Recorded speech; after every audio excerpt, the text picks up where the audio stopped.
Picture the most beautiful dress in England. Silk the colour of candlelight, seed pearls stitched along the bodice in rows so fine you'd need a magnifying glass to count them. Lace from Honiton that took a village of women 4 months to make.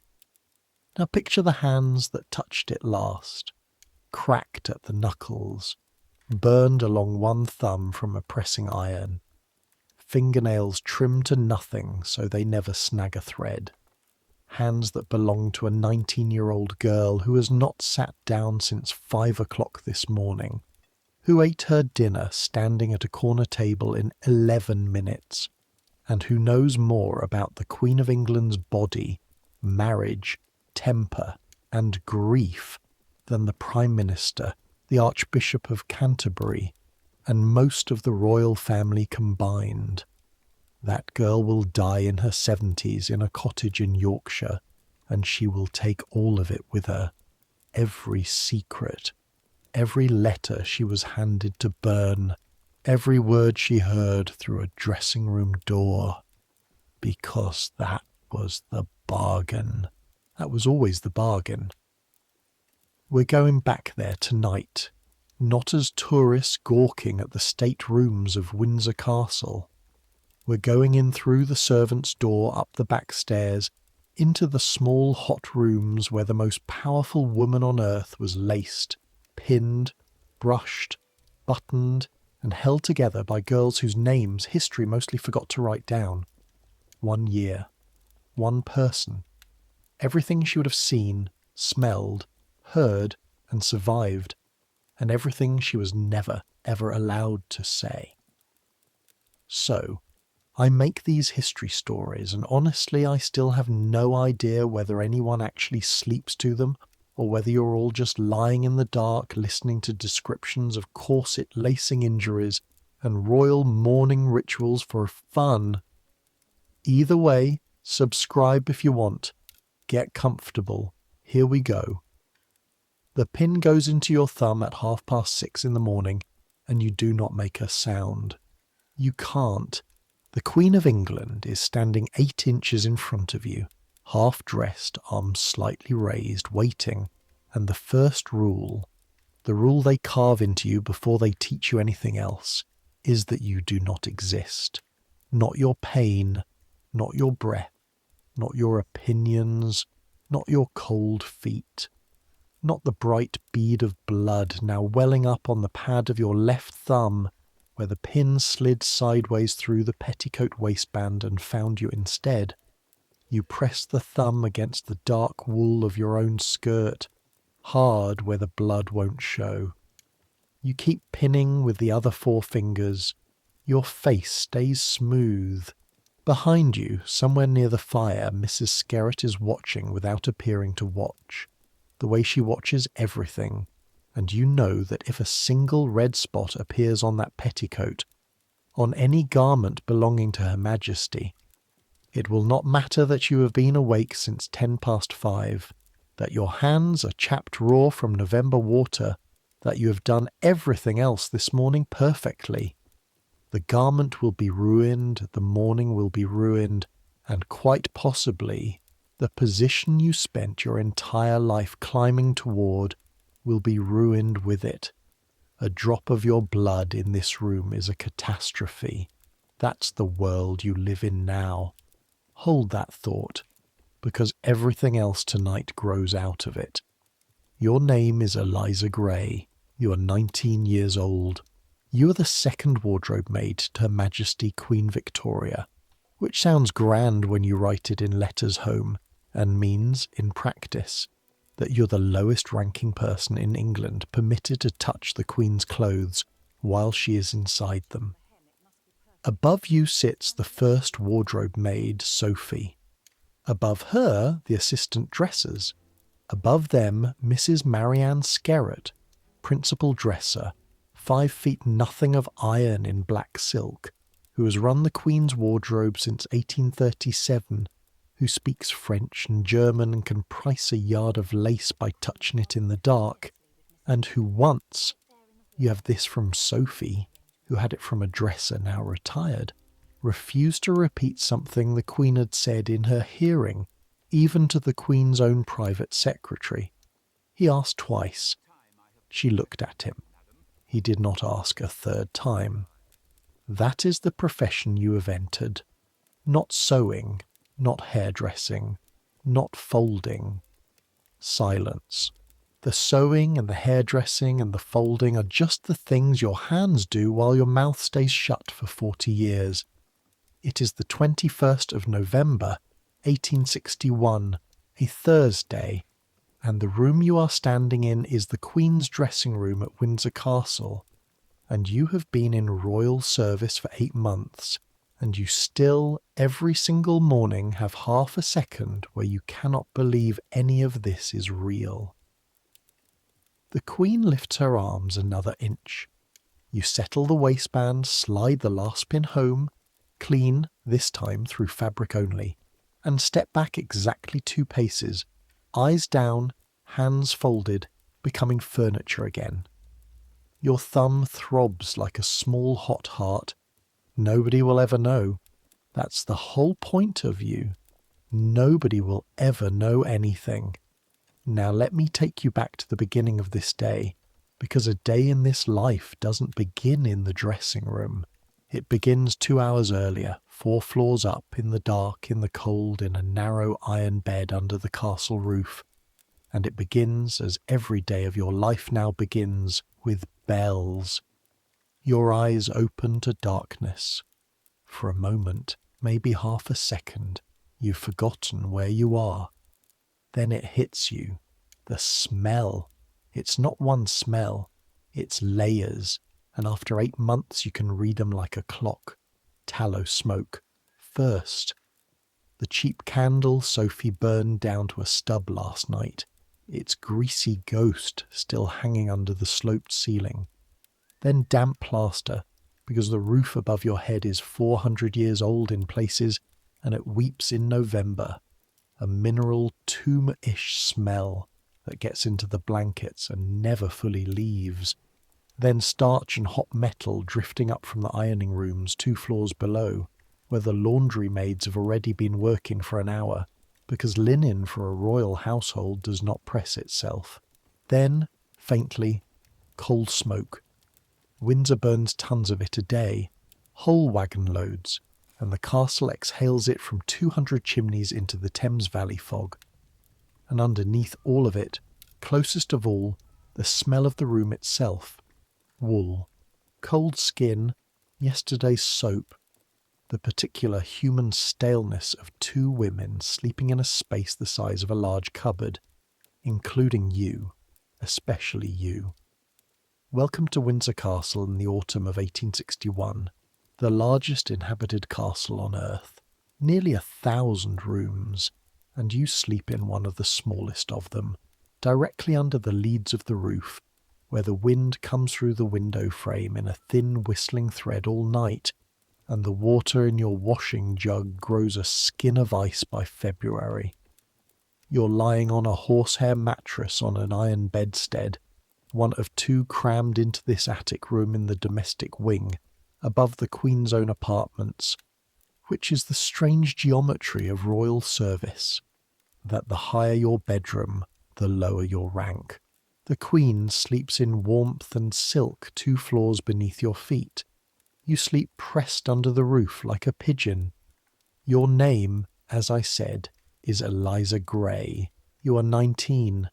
You arrived here 8 months ago from a village outside Ripon, in Yorkshire, with 1 tin trunk, 2 dresses, a Bible from your mother, a needle case from your grandmother, and a character reference from the Countess whose household trained you. A piece of paper worth more than everything else in the trunk combined. Because in this world, a servant without a character is a servant without a future. Back home, everyone said going into royal service would be like going to heaven without the inconvenience of dying first. They weren't entirely wrong. They also weren't entirely right. Heaven, you suspect, involves more sleep. Across the room, Sophie is already moving. You hear her before you see her. The The creak of the bed frame, the sharp intake of breath as her feet find the bare boards. The cold of that floor is a thing you feel through your teeth. The click and scrape of the tinderbox, then the small miracle of flame, and the room assembles itself out of the dark. Sloped ceiling, 2 beds, 2 wooden chairs, 1 washstand with a jug and basin, 1 tiny mirror spotted with age, 2 rows of hooks, a framed text on the wall that a previous occupant left behind. Thou God seest me, which, given what your job is, has always struck you as either a comfort or a threat, depending on the morning. Sophie is 24, from Coburg, by way of a German household in London, and she has been doing this 3 years longer than you, which means her hands are 3 years harder and her face is 3 years better at showing nothing. She hands you the candle without a word. Words cost energy. It is 5:15 and neither of you will speak a full sentence for another hour. You break the skin of cold on the washing water with the edge of your hand. You wash your face, your neck, your arms to the elbow. Quickly, because the water is a punishment and lingering doubles it.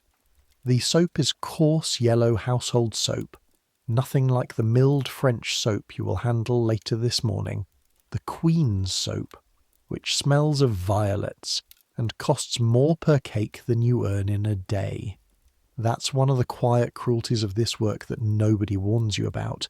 You spend your life up to the wrists in luxury that is never, in any particle, for you. Your hands will smell of the Queen's violet soap all day. Your own skin gets the yellow bar. You dress in the dark by feel and habit. Woolen stockings gartered above the knee. Your own stays laced by your own cold fingers, front fastening because a servant has nobody to lace her from behind, and a lady's maid above all people knows exactly how to manage alone. 2 petticoats, then the black dress. Always black, always plain, good cloth, but stripped of anything that could catch the eye. Because that is the uniform of your invisibility. The visual grammar that says I am not here, look past me. A white collar. A white apron so clean it almost glows in candlelight, because a dresser's apron is her flag and her licence. 1 smudge and you are unfit to touch what you're paid to touch. Your hair goes back tight, parted centre, pinned flat under a small cap. No curl, no ribbon, nothing that is yours. The irony is not lost on you. You will spend the next 16 hours making one woman magnificent, and the absolute precondition of the work is that you yourself be erased.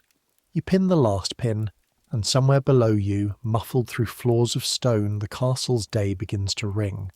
Not church bells, the castle's own life, the clock over the stable yard striking the half-hour, doors, boots on service stairs, the distant iron rumble of the first coal trolleys. Windsor Castle waking is not like a house waking. It's like a small town waking, because that's what it is. Under this one roof and inside these walls live and work several hundred people.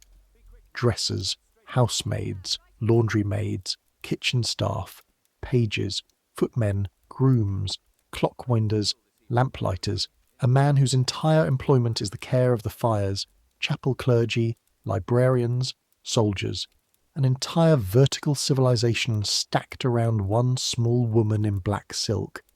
And every morning it all cranks into motion in the dark so that by the time she opens her eyes, the world appears to run itself. You are one of the very few who will actually touch her. Think about that. Several hundred people in this castle, thousands more in her service across the country, and the number of human beings permitted to lay hands on the Queen's actual body on an ordinary day, to touch her hair, her skin, her sleeve. You could count on your fingers. Her husband, her doctor, rarely and even then carefully, and her dressers. That is the strange intimacy at the centre of your life, the thing you could never explain to your mother in a letter, even if you were allowed to try, which you are not. You're closer to the Queen of England physically than almost anyone alive, and you're also nothing to her. Both things are true at once, every day, and holding them both without dropping either one is the actual skill of your profession, the lacing and the ironing anyone can learn. Sophie is at the door, candle shielded with her palm. You take one last look around the room out of pure Yorkshire habit. Fire safe, window latched. Nothing shameful visible should anyone look in, though nobody ever looks in. Nobody in this entire castle is less interesting to look at than you. And you follow her out into the passage, into the cold river of the servants' stairs, down into the dark, toward the wardrobe rooms, where the day's first real work is waiting, and where, though you don't know it yet, the last ordinary month of this reign is quietly running out. The servants' stairs at Windsor are their own country. Understand this because it explains half of everything else. A castle like this is really two buildings occupying the same space. There is the castle the visitors see, the state apartments, the long corridors hung with Van Dycks, the gilt, the crimson, the windows looking out over the long walk toward the statue of the Copper Horse 3 miles away. And then there is the second castle threaded through the first like veins through a body. The back stairs, the service passages, the low doors covered in green baize that swing silently and are cut into the panelling so cleverly you could stand a yard away and not see them. That second castle is yours. You live your entire working life inside the walls, moving through the gaps between the grand rooms, appearing only where you are summoned and vanishing the moment you are not. And the rules of that second castle are absolute. You do not use a main corridor if a service passage exists. If you must cross a state room and you hear anyone coming, anyone above your station, which is nearly everyone alive, you stop, you step against the wall, and you turn your face away. Yes, you turn your face to the wall, like a child being punished, and you hold still until they have passed. In some households the rule is even stricter. A housemaid seen by the family, in certain great houses of this century, can be dismissed for it. Seen. Not rude, not slow, seen. Her crime is existing in the wrong sight line. The theory, as is explained to you in your first week, is that the great ones should be able to move through their own house as if it were kept by spirits. Fires that light themselves, beds that make themselves, dresses that mend themselves overnight. Your work must appear to be done by no one. You were not allowed to be seen doing the work that kept the house alive. You have learned to walk without sound, not softly, soundlessly, which is a different and harder skill. Weight rolling from heel through the outside of the foot, hand riding the rail so the stairs don't announce you, breath shallow through the nose. Sophie can carry a loaded tray down 3 flights of stone stairs in the dark, and the loudest thing about her is the whisper of her hem. 8 months in, you're nearly as good. Your reward for becoming perfectly silent is that nobody notices you've done it. 5:30. The wardrobe rooms. If the dressing room is the stage, this is the machine under the stage, and it is where you actually live. A suite of workrooms near the Queen's apartments, tall presses of polished mahogany along every wall, shallow drawers by the 100, deep cupboards for gowns hung on padded forms, a long deal work table scrubbed white as bone, a fireplace where 2 flat irons and a gofferin iron are already heating in their stands, shelves of boxes labelled in Mrs. Skerritt's small upright hand, gloves by size and colour and season, fans, ribbons, wound on cards, lace, folded in blue tissue paper because blue tissue keeps white lace from yellowing, A thing you know now, one of 10,000 things you know now that you did not know a year ago. Collars, cuffs, handkerchiefs, plain, embroidered, mourning. Shawls from India that came off ships at London docks and cost more than a farm. Boots and slippers in ranked rows, each pair stuffed and shaped. And the jewels are elsewhere, thank God, under other locks and other responsibilities, because what is in these rooms is already terror enough. Because here is the thing you understood only after you arrived. This room is not a closet. It is a treasury, an archive, and a state instrument. The Queen's clothes are not clothes the way your clothes are clothes. Every gown is a document. What she wears to receive an ambassador is read in a foreign capital 3 days later. A ribbon in the wrong national colour at the wrong dinner is a diplomatic incident. The lace matters, Honiton lace, English lace, worn deliberately, because the Queen wore English lace at her own wedding in 1840 to throw her weight behind a dying English industry. And thousands of lace makers in Devon ate that winter because of it. You did not know before this year that a flounce could be a policy. It can. You have handled policies with your bare hands and pressed them with an iron heated to just below scorching, tested against a sheet of paper because paper browns before silk does. And every morning starts the same way. The fire, the irons, the water, the day's clothes. You build up the fire first, coax it with the bellows until it draws, set the irons close. Your knuckles ache in the morning cold. The skin across the backs of your hands is cracked in fine red lines that sting when you flex your fingers and will sting worse when the washing water finds them. And there is a pot of mutton fat salve on the shelf that you and Sophie share, and it helps, and it is never quite enough. A dresser's hands are ruined by 30. Soft work. People at home imagine silks and feathers. They should feel a pressing iron's heat through a triple pad of flannel for 6 hours, or spend an evening picking a mud-crusted hem clean with a pin, thread by thread, or lace and unlace and hook and unhook, until the pads of the fingers polish smooth and split at the corners of the nails.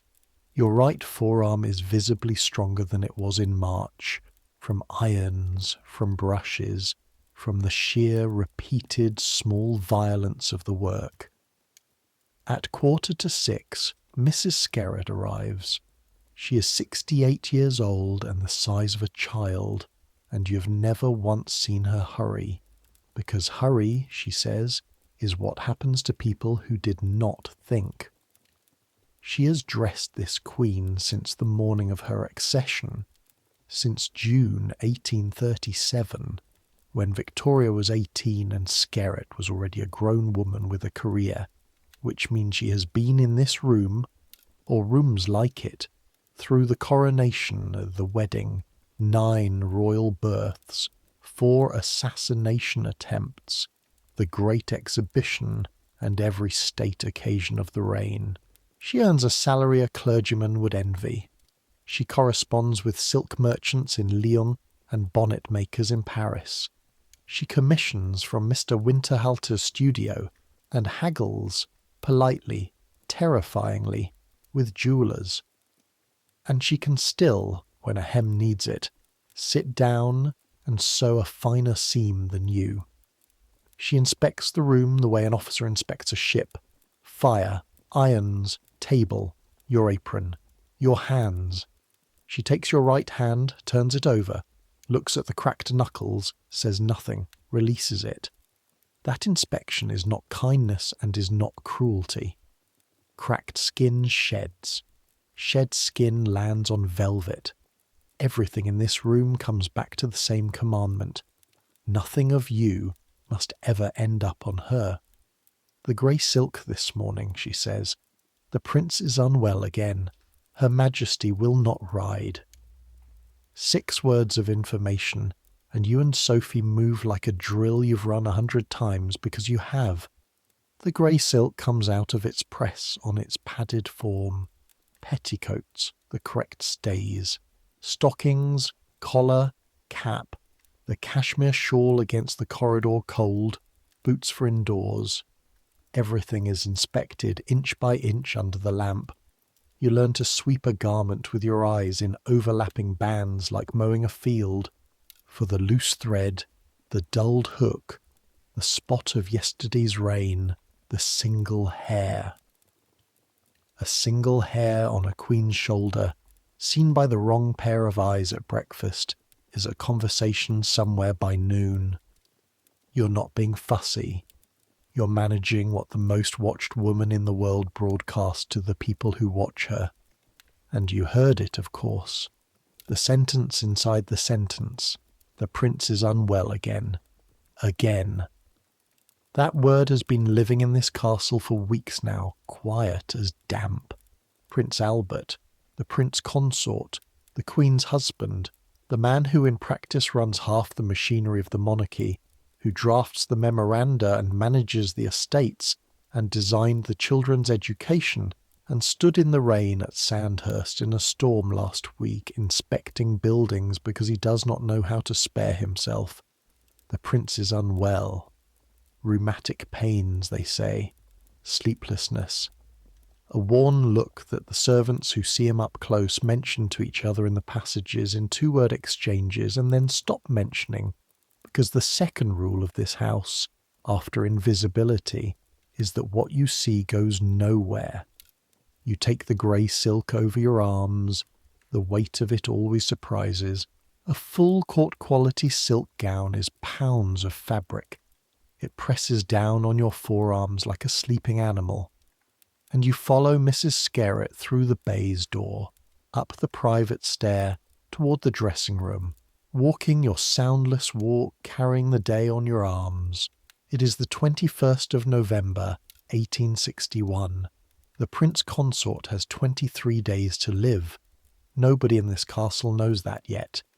But you will remember later all your life that the month already smelled different, colder, quieter, like a house holding its breath and not knowing why. Now let me tell you what it is actually like to dress a queen, because almost nobody who did it ever wrote it down. That was the point of them, and the few scraps that survive are polished for publication. Here is the unpolished version. Here is what your hands know. The dressing room is warm. That's the first thing every time you come out of the stone cold of the service stair through the door, and the warmth lands on your face like a hand. A fire has been burning here since before 6, tended by a housemaid you will never see because her invisibility is arranged around yours. Lamps lit. Hot water carried up in covered cans. Gallons of it hauled by hand up the back stairs, because Windsor in 1861 has miles of corridors and exactly nothing you would recognise as convenient plumbing where it matters. The room smells of fire, hot water, violet soap, lavender from the linen, and beneath it faintly of the Queen herself, a smell you could not describe and would never try to, but which you would recognise blindfolded in a crowd of 10,000, the way you'd know your own mother. The Queen is small. People forget this, or never knew it. Barely 5 feet. In 8 months you have learned her body the way a nurse learns a patient's. Which shoulder sits a fraction higher, where the stays must never pinch. How she holds her breath and lifts her chin slightly when the lacing begins. The exact temperature she likes the water. The fact that she hates to be kept waiting with her arms raised. So the overdress must be gathered and ready in your hands like a wave about to break before her arms go up at all. Timing. So much of this work is timing. A good dressing flows like music. The Queen need never stand in an awkward position for longer than a breath, never feel cold air on her back, never have to ask for anything, because the thing is already there, already warmed, already turned the right way round. When it goes perfectly, she does not notice it happened at all, and her not noticing is your applause. That is the whole of your art, to produce, every morning, the sensation that clothing simply occurred. Your hands do the work while your eyes do a stranger job, which is to see everything and register nothing. You see the Queen of England in her shift. You see the body that has borne 9 children. You see, over months, the small daily facts of an actual human being that the paintings and the coinage and the newspapers exist to make unimaginable. And your face must hold the same mild, pleasant blankness, whether you're handing a glove or seeing something no subject is supposed to see. They train portrait painters to look at kings. Nobody trains you. You just learn fast that your eyes are a liability and your face is a wall, and you build the wall brick by brick until it holds without effort. And you hear things. This is the part nobody outside the profession ever quite believes. The dressing room and the bedroom and the boudoir are where the royal family is most human, and the human moments do not pause because a maid is present. Because, and here is the terrible, useful truth at the centre of your entire existence, you do not count. The Queen and the Prince will continue a conversation across you, through you, around you, while your fingers work at 30 hooks down a bodice back, exactly as they would continue it in front of the fire screen or the dog. Servants hear everything for the same reason furniture hears everything. So you hear the Queen's voice when it is not the Queen's voice, when it is a wife's voice, worried, saying that he was up again in the night, that he eats nothing, that he will not spare himself. Why will he not spare himself? You hear the Prince through the door, that soft German-shaded English, patient, tired in a way that has texture to it, like cloth worn thin enough to see light through. You hear names of ministers said in tones the ministers will never hear. You hear a mother's fury about a son, the Prince of Wales, Bertie, the heir, and some trouble that happened at an army camp in Ireland this summer. A trouble no one names in full in your hearing. A woman's name half said and bitten off, and the Prince went to Cambridge in the freezing rain not 2 weeks ago to walk and talk with that son for hours, and came back with the cold that has not left him since. You hear the word that the Queen attaches to that journey later in grief, though you will not repeat it even inside your own head. Every one of these fragments enters you and stops. That is the physics of your profession. Information flows into a dresser and does not flow out ever to anyone on any provocation for any money. And there is money, understand? There are newspaper men in London who would pay a year of your wages for 10 minutes of what passes through your ears in an ordinary week. There are memoir publishers. There are foreign gentlemen of no stated profession. Every royal servant knows a story about a servant who sold something, a letter, an anecdote, a glimpse, and every version of the story ends the same way. The money spent, the character gone, the name unhirable from Balmoral to Brighton, the person erased from the only world they knew. Discretion isn't a virtue in this trade, it's the trade itself. You are paid, in the deepest accounting, not for what your hands do, but for what your mouth will never do. Mrs. Skerritt put it to you once, your first month, in 11 words, while showing you how to fold a shawl on the diagonal. What you see here, you did not see. That is all. That is all. It is also, you'll come to understand everything. A lifetime contract signed in silence, renewed every single day, paid out over decades in the coin of things you may never tell your husband, your children, your priest, or the page of any diary. The secrets royal ladies' maids took to their graves were not taken there in one dramatic carrying. They were carried the way water is carried up the back stairs, daily, in ordinary containers, without spilling for 40 years. This morning, the 21st of November, the dressing goes smoothly, stays laced to the accustomed marks. There are worn points on the laces themselves, small fuzzed places your fingers find without looking that tell you the tension is right. Petticoats, the pinning. Your wounded thumb pressed secretly to your skirt. The grey silk descending over the raised arms in one smooth practised fall. The skirt shaken out with that heavy silken sound like weather. The 30 hooks closed from the bottom up with 2 hands working alternately. Which is faster? Which Sophie taught you? Which took a month to learn? The collar.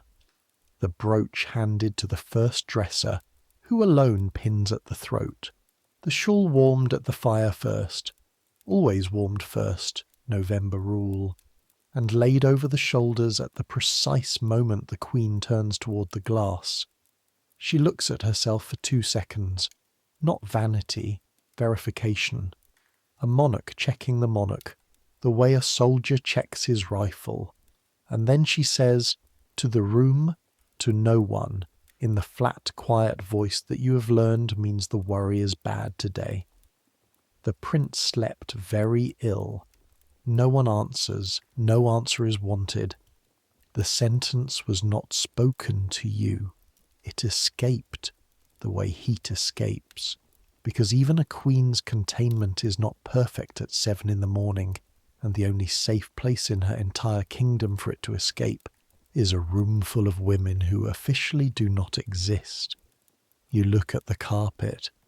You hold the warmed shawl's ghost heat in your empty hands, and the sentence goes into you and stops and stays. And it is still inside the old woman in the Yorkshire cottage 70 years from now.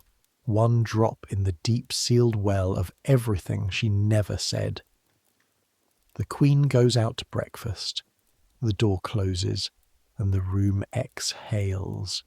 You can feel it, the 3 of you, Skerritt and Sophie and you, a loosening of 1/4 of an inch in every spine.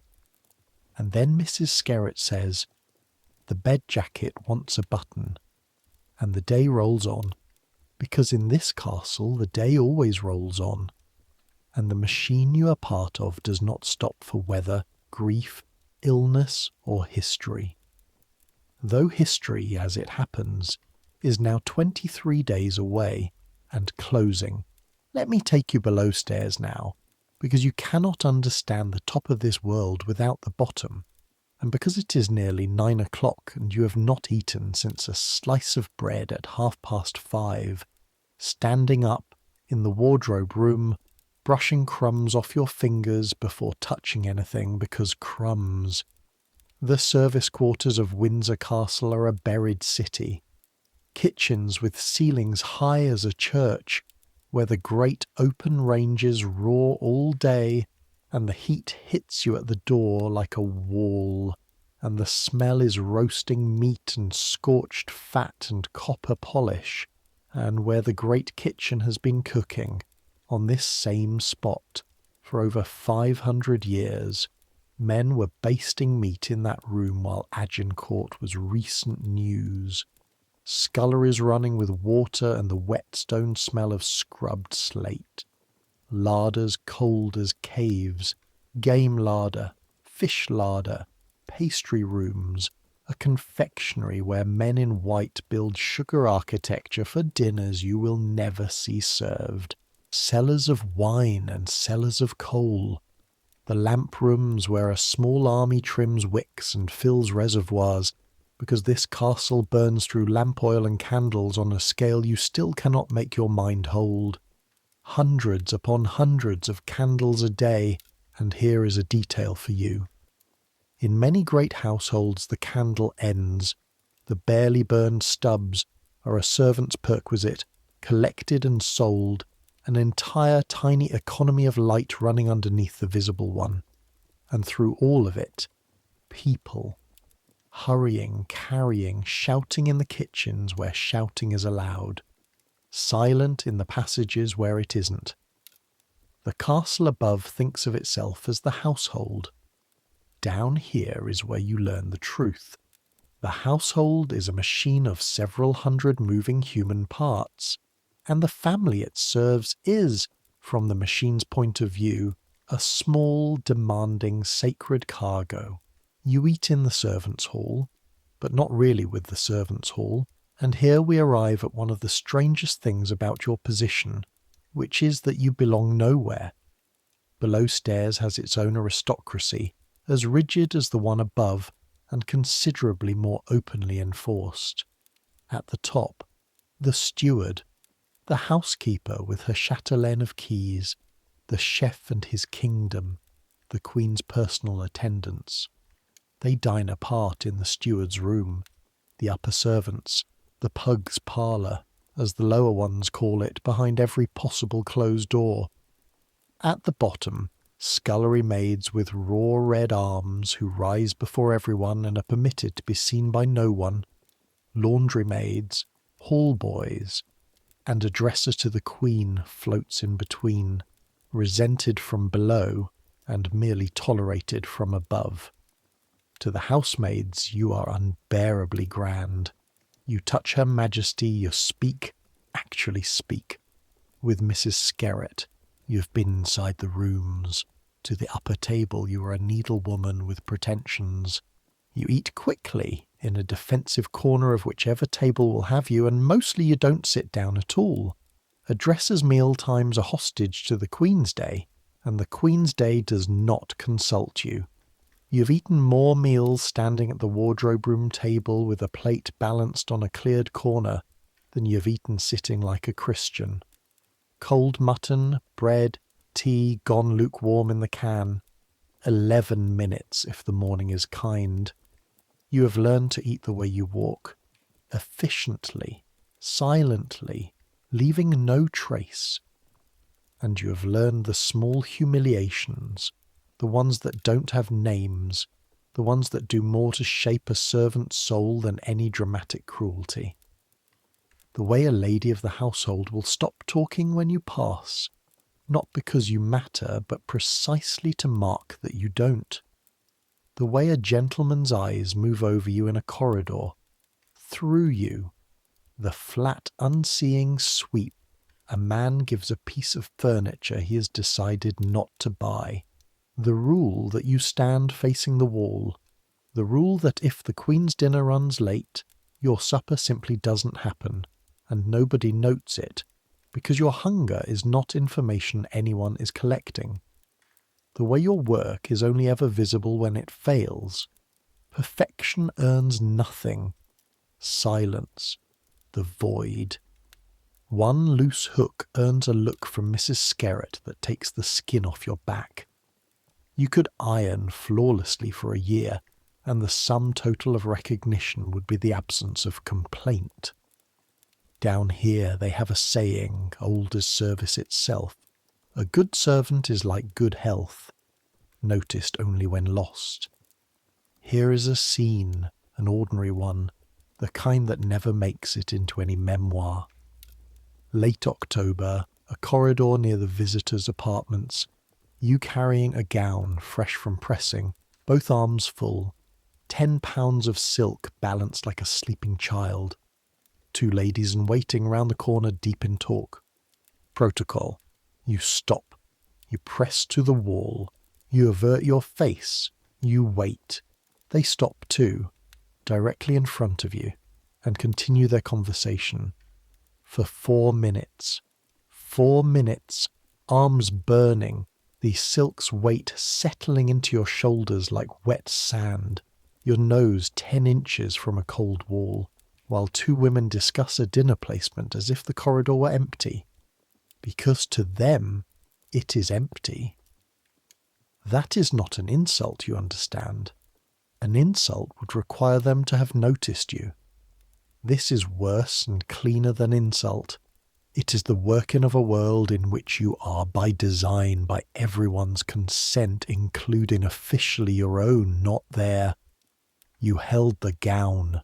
Your arms shook and you breathed through it and you held it, because if it had touched the floor, the 4 minutes would have been your fault. The ladies moved on. You flexed your hands, resettled the weight, and walked your silent walk to the wardrobe rooms, and told nobody, because there was nothing to tell. Nothing had happened. That is the point. Nothing ever officially happens to you, and yet.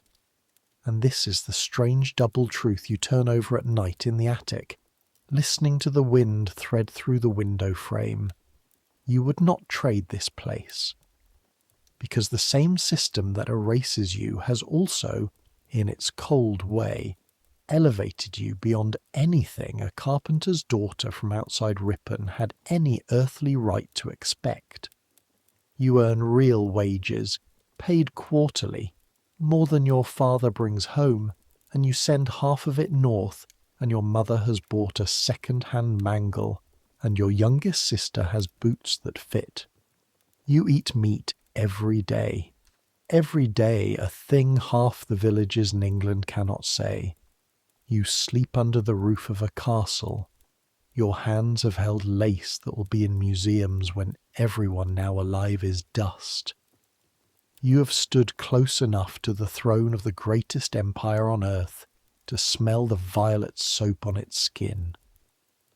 And there is the other wage, the invisible one, the one you are only beginning to understand you're being paid.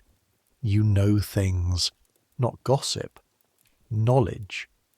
You're becoming one of the small number of human beings who know what the smooth royal surface actually costs, what it is made of, how many hands hold it up, where the cracks run, and how they are painted over each morning before the world is allowed to look. That knowledge is worth nothing, because you can never spend it, and it is worth everything, because it is yours, and in a life where nothing else is yours, not your time, not your evenings, not your face in a corridor. The sealed vault behind your ribs is the one property no one can inspect, tax, or take. Every profession has its secret compensation. A sailor gets the sea, a dresser gets the truth. You finish the cold mutton standing up. You rinse your hands, dry them on the roller towel, inspect your own fingernails out of trained reflex, and go back up the dark stairs toward the light, where the afternoon's work is waiting. The prince's illness has unsettled the week's plans. Engagements are being quietly cancelled, and Mrs. Skerritt wants the black gowns checked. The black gowns. You think nothing of it. Mourning is worn constantly at this court. For foreign royalty, for relations, the Queen's own mother died only in March, and the household spent months in black for her. Checking the mourning wardrobe is routine, like checking the umbrellas. You will remember later that it was the 22nd of November when Skerritt had you check the black gowns. You will never know if it was routine or if that small iron woman, who noticed everything, had begun to smell the weather before anyone. Now I need to tell you about the secrets themselves, because the secrets ladies' maids took to their graves sounds like one kind of thing. Whispered scandal, hidden lovers, the stuff of cheap novels, and some of it, in some households, was exactly that. But most of it, the real weight of it, was stranger and heavier and more ordinary, and it came in 5 kinds. You are learning all 5 this year, one by one, the way an apprentice learns the tools. The first kind of secret is the body. Every dresser holds this one in every house, from the Queen's down to a country squire's wife's. You know the body under the clothes. The true waist before the stays make the public one, the padding where the fashion plate demands what nature declined, the false hair pinned into the true.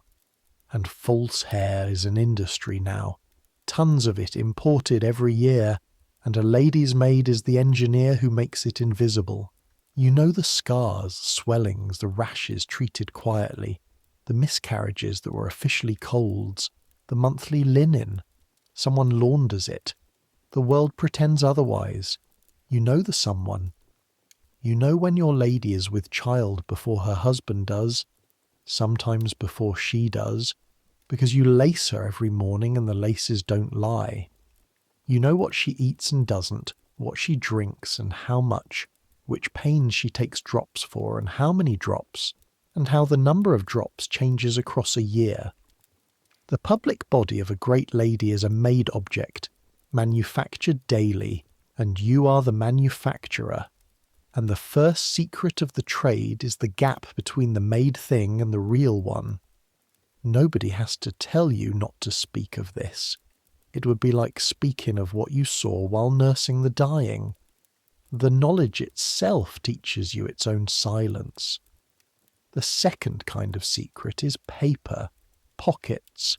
Understand, a lady's gowns pass through your hands twice a day, and gowns have pockets, and pockets have contents, and it is your duty to empty them.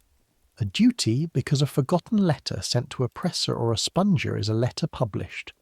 So you empty them, eyes half shut in the special way you have learned, and through your fingers pass the folded notes, the letters, the little books, the pressed flour, the tradesman's bill that contradicts the household's official arithmetic, the pawn ticket.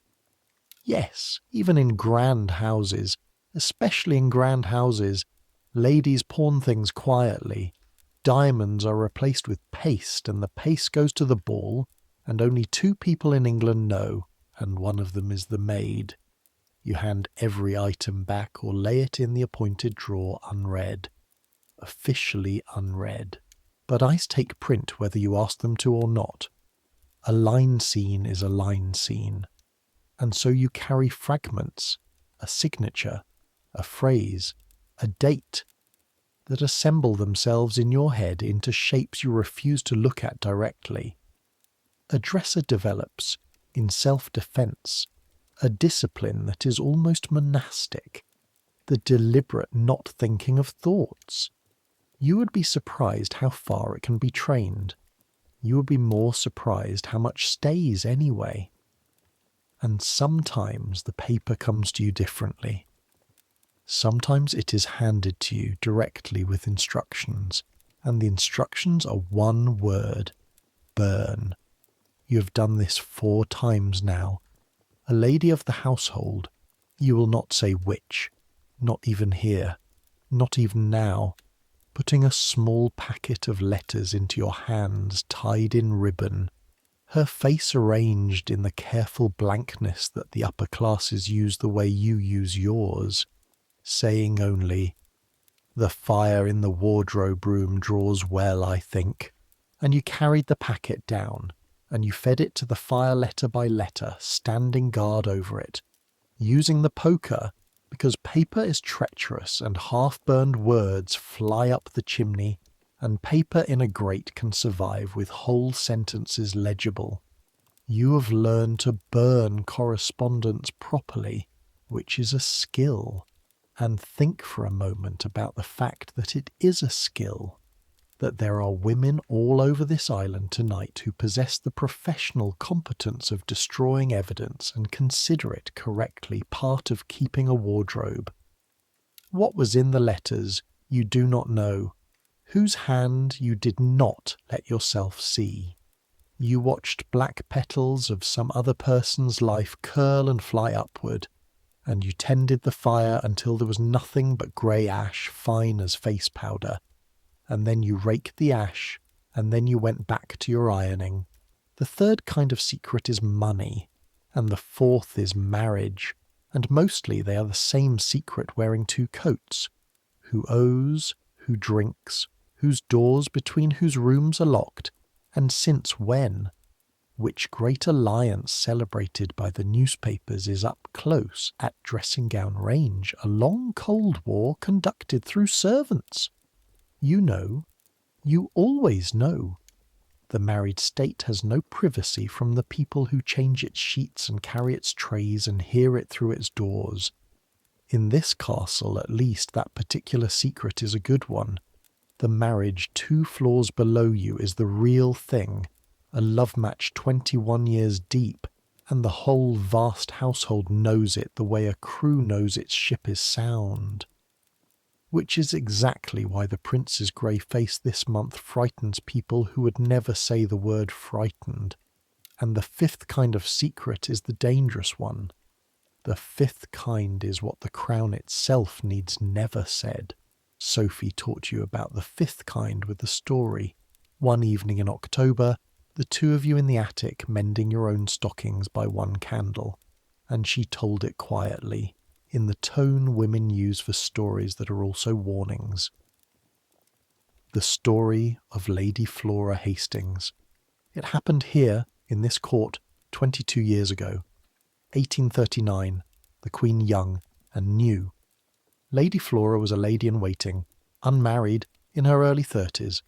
That winter her body began to change, her belly swelled, and the court did what courts do. It whispered. The whisper ran up the back stairs and down the corridors, and this is the part Sophie leaned on, needle stopped, eyes on you.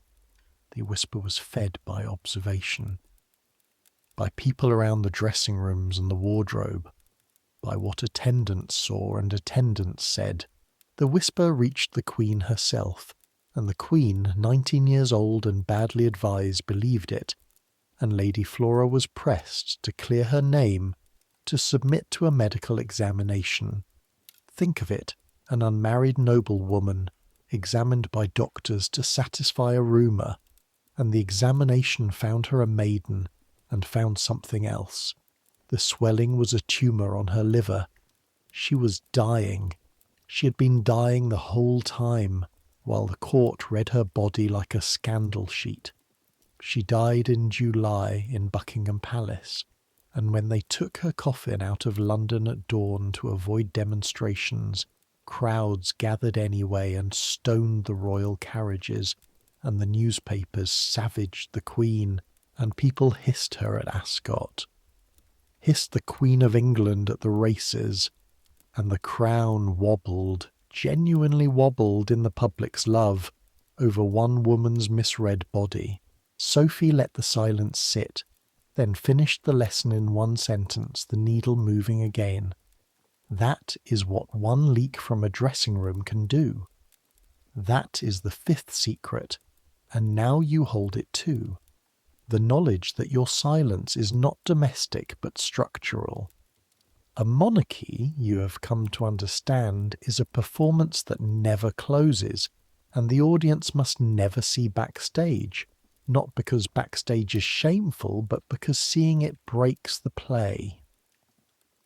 The Queen must be more than a small, tired woman worried about her husband. The crown must be more than a family. And the entire difference is maintained by the discipline of perhaps a few dozen backstage people who see the small, tired woman every day and reflect back only the Queen. You are the wall of the theatre. Your silence is a constitutional function. Nobody will ever put it that way to you, because putting it that way would itself be a kind of leak. But Skerritt knows it. Sophie knows it. And now, mending stockings in an attic by one candle, you know it. Your grave, whenever and wherever it comes, is already spoken for.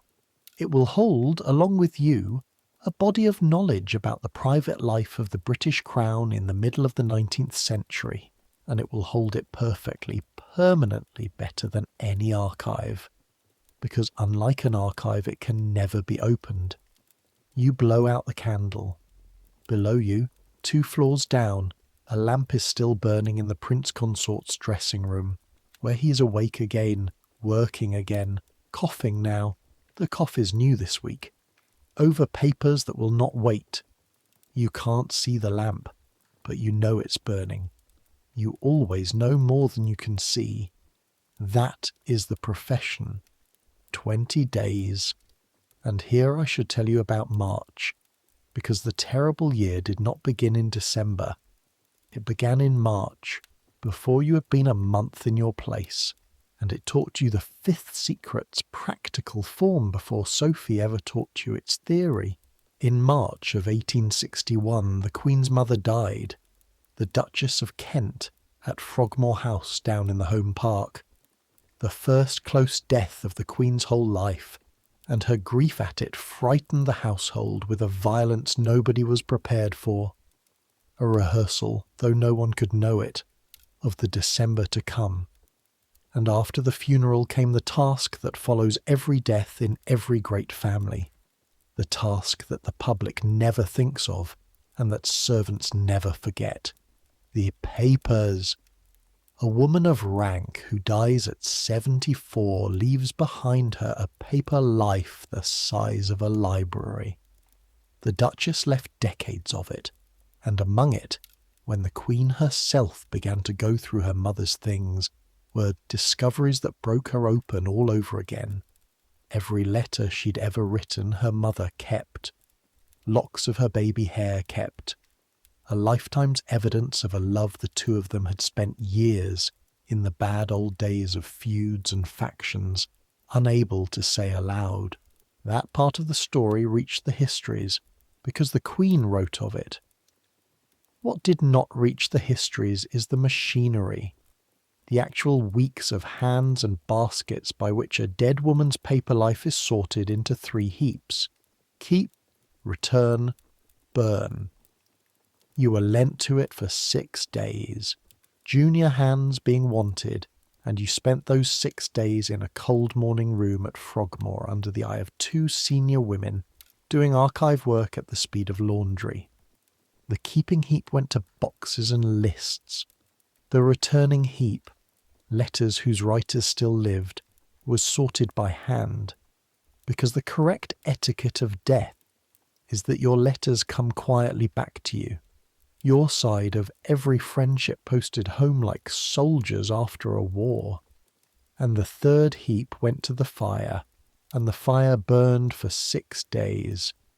You want to know what a court's secrets actually look like? Not like a novel, like this. Baskets. Basket after basket of paper spanning half a century. Crossed and recrossed letters in faded ink, in German, in French, in English. Bundles tied in ribbon that had been tied by hands now 40 years dead. Drafts, accounts, the debris of old quarrels that had once shaken governments. The Duchess having lived at the centre of a famous feud in her day. Ambitious men around her, a court within a court, wounds that took decades to close. All of it now just paper in a cold room, waiting for the only 2 verdicts that matter in the end: remembered or ash. You did not read. You had already learned the eye discipline, and the senior women watched, and in any case the sheer volume becomes its own blindfold. By the 2nd day, the words stop being words. But you learned things no reading could have taught you. You learned the physical craft of institutional forgetting, that bundles must be broken and fed loose, because bound paper chars outside and survives inside, that the poker is used more than the tongs, that ash must be beaten fine and the grate rake twice, that the chimney is checked, because half-burned paper rides heat like a gull rides wind, and a legible fragment in a garden bed is a failure with a name attached. You learned that the burning is never furtive. That is the part that would surprise the novelists. It is orderly, supervised, almost liturgical, women in black standing at a fire in shifts, because this is not concealment exactly. It is curation. Every family edits its dead. Great families simply employ staff. And you learned, on the 5th day, the lesson that outranked all the others. One of the senior women, Mrs. Fairclough, 30 years in service, hands like driftwood, paused at the fire with a ribbon bundle in her hand, some correspondence from the far past, and stood a moment longer than the rhythm of the work, looking at the ribbon. Not the letters, the ribbon. Old, blue once, tied by somebody in some year when it mattered. Then she fed the bundle to the flames piece by piece, and watched it go, and said, "To the fire, not to you," in the flat voice of someone stating a professional fact. Half of history is what got written down, the other half is us. She raked the ash fine and passed you the poker, and that was the whole of the sermon, and it was enough. You have thought about it ever since. You will think about it for 60 more years. The true size of the guild's work suddenly visible for one instant, like a landscape at a lightning flash. That the archives of the world are not what was saved. They are what was left after women like her, like you, did the other work. That historians forever after would sift the surviving paper of this family, this century, every family, every century, and build their confident books on the keep pile, never fully reckoning with the 6-day fires.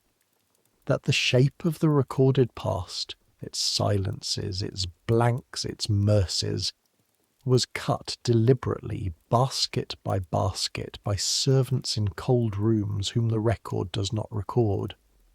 You went back to Windsor at the end of the week, smelling of paper smoke, with a new competence you had never asked for entered invisibly on your character, and the household went on into the spring, into the summer, into the autumn, toward December, the year gathering itself. And when December came, and the letters and the orders and the wilderness of a much greater grief, you were in this one grim particular already trained.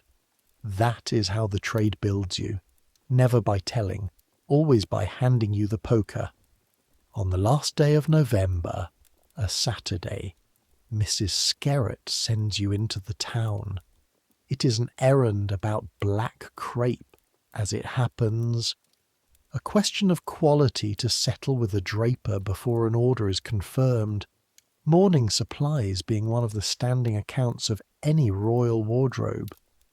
And she chooses you to carry it, which is a small promotion in itself, an errand of judgment, not just of legs. You're to look at the crape, feel it, crush a corner in your fist and watch how it recovers, and report. She teaches you the test in 30 seconds at the work table with a sample from the drawer. Good silk crape springs back from crushing like a living thing. Bad crape holds the bruise. Cloth is like people, she says, handing you the sample. You learn nothing until you see how it takes ill treatment. And so, for 2 hours you are let out of the walls. You go down through the lower ward, past the great west front of St. George's Chapel, and you stop, because you always stop. Everyone always stops. It rises out of the cold morning like something grown rather than built.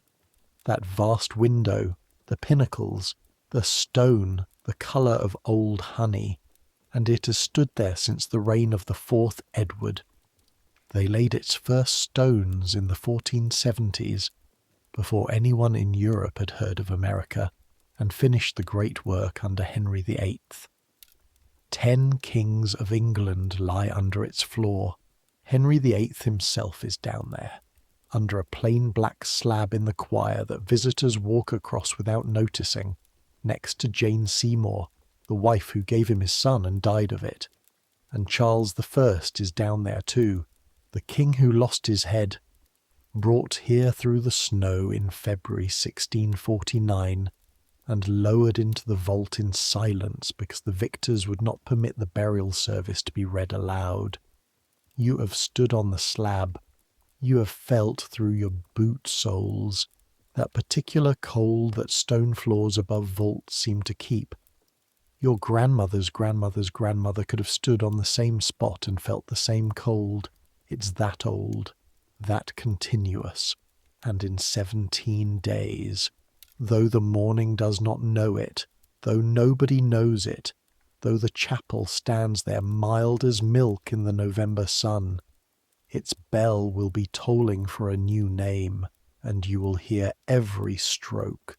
You pass out through the Henry VIII gate, under the portcullis grooves, and the town takes you. Windsor on a Saturday is a small loud world wrapped around the castle's ankles. The smell of horse and coal smoke and baking bread in the river, the clatter of the guards' boots, red coats everywhere because this is a garrison town, shop windows already showing Christmas things, the railway.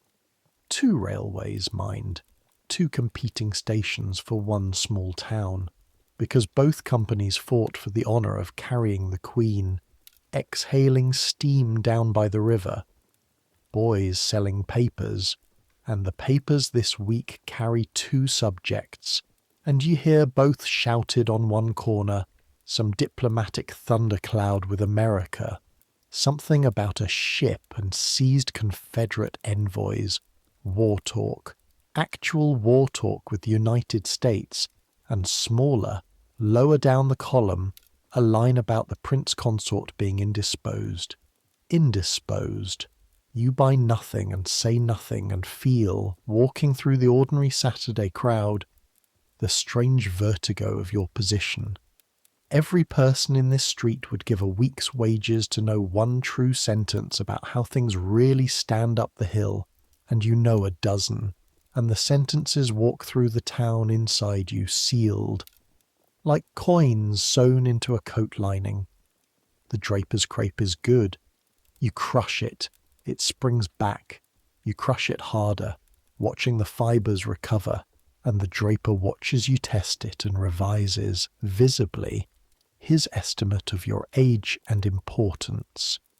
You conclude the business in the exact words Skerritt gave you, and it is done, and you have almost an hour of your own. So you do the thing you have wanted to do since March. You go back up the hill, and you climb.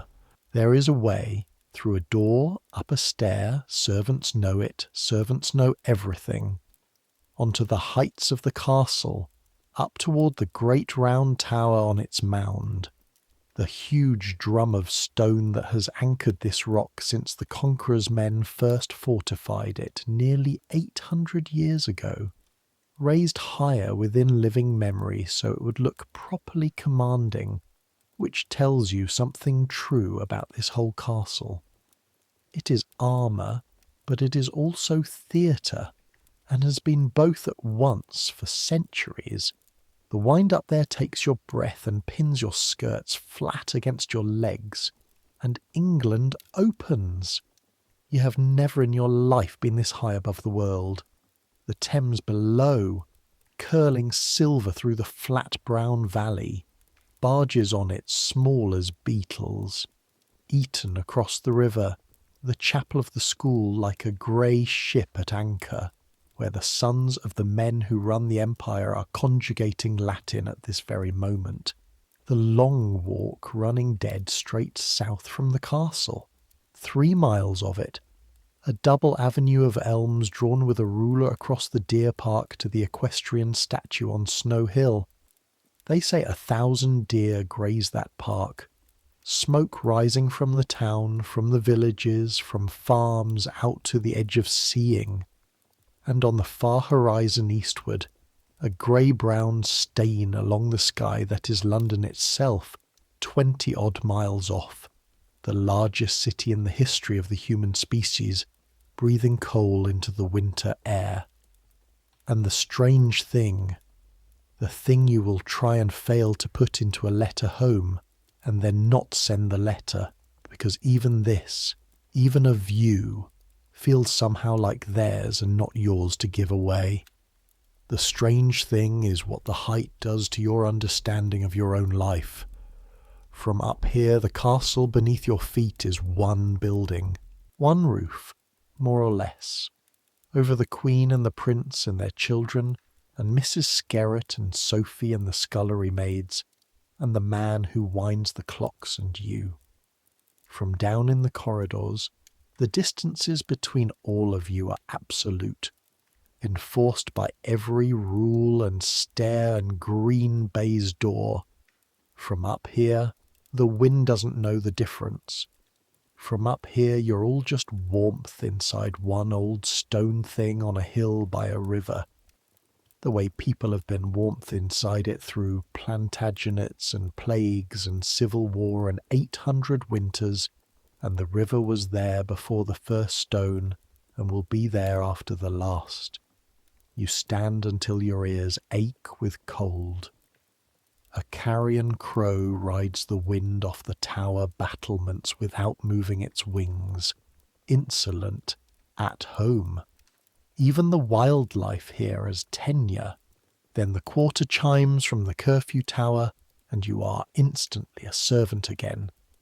Time is the one master that outranks even yours, and you go down out of the wind, down the dark stair, through the door, into the walls, becoming silent, becoming black and white, becoming no one, and it is remarkable, truly, how fast the transformation runs now.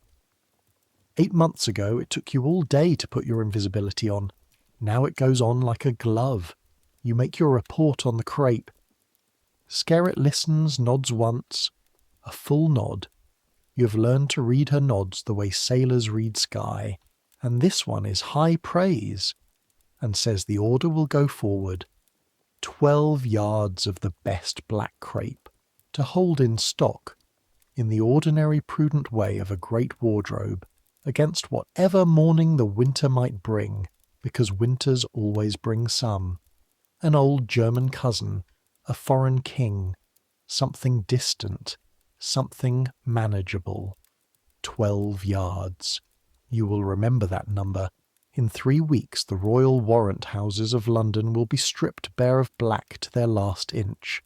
Warehouses emptied, whole mills turned over to mourning cloth, and the 12 prudent yards in the wardrobe drawer will be gone in the first hour of the first morning, a cup of water thrown at a burning building. But that is 3 weeks away. Tonight there is supper, standing up, and stockings to mend, and the wind in the window frame, and below you the lamp in the prince's room, burning later than ever. Before the fog closes over December, let me give you one evening whole, because you will want later to have seen the old world at full candle power once before it went out, and because nothing shows you what a dresser actually was like an evening dress does. Call it the last great evening. It very nearly was. It is late November, one of the final nights before the prince's illness cancels the calendar, and there is a dinner, not a state banquet, but a full-dress dinner, guests of rank, the Waterloo chamber lit, the band of the guards to play. For the castle above stairs this means an evening. For the second castle it means a campaign, and the campaign begins at 4 in the afternoon, in daylight that is already dying, when Mrs. Skerritt opens the evening presses. An evening toilette in 1861 is not an outfit. It is a construction project with a deadline, and the materials are these: the chemise, the stays, evening laced, which is a different lacing than mourning, closer, because the gown demands it, the crinoline cage, and pause on the cage, because your sentry will forget what it was. A frame of sprung steel hoops, graduated, hung on tapes, light as a bird cage and wide as a doorway. The great engineering answer to the question of how to make yards of silk stand off from a human body, and a genuine industry. There are factories in Sheffield turning out crinoline steel by the mile, thousands of tons of it a year, enough sprung steel to rig a navy, all of it to hold skirts out.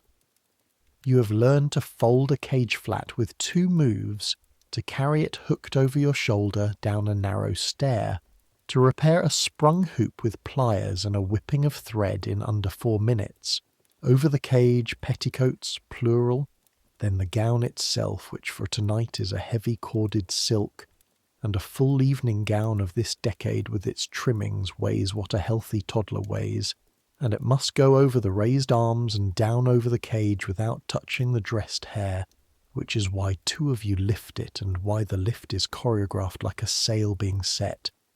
Gathered, raised, opened, dropped, breathed down through your 8 fingertips into place. Then the bodice fastenings. Evening bodices fasten tight as armour. Then the lace, pinned and pinning lace at a royal neckline is watchmaker's work done standing, at speed, with the wearer's pulse visible in her throat 6 inches from your needle. Then the hair, which is Sophie's art and becoming yours, down first, brushed. 100 strokes are not a legend. They are the actual maintenance schedule of hair that is washed rarely and cleaned instead by brushing, and your right arm knows the count without your mind.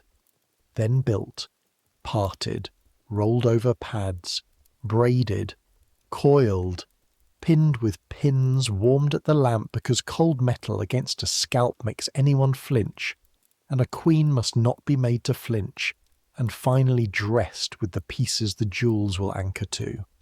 And then the jewels come in, and the room changes temperature.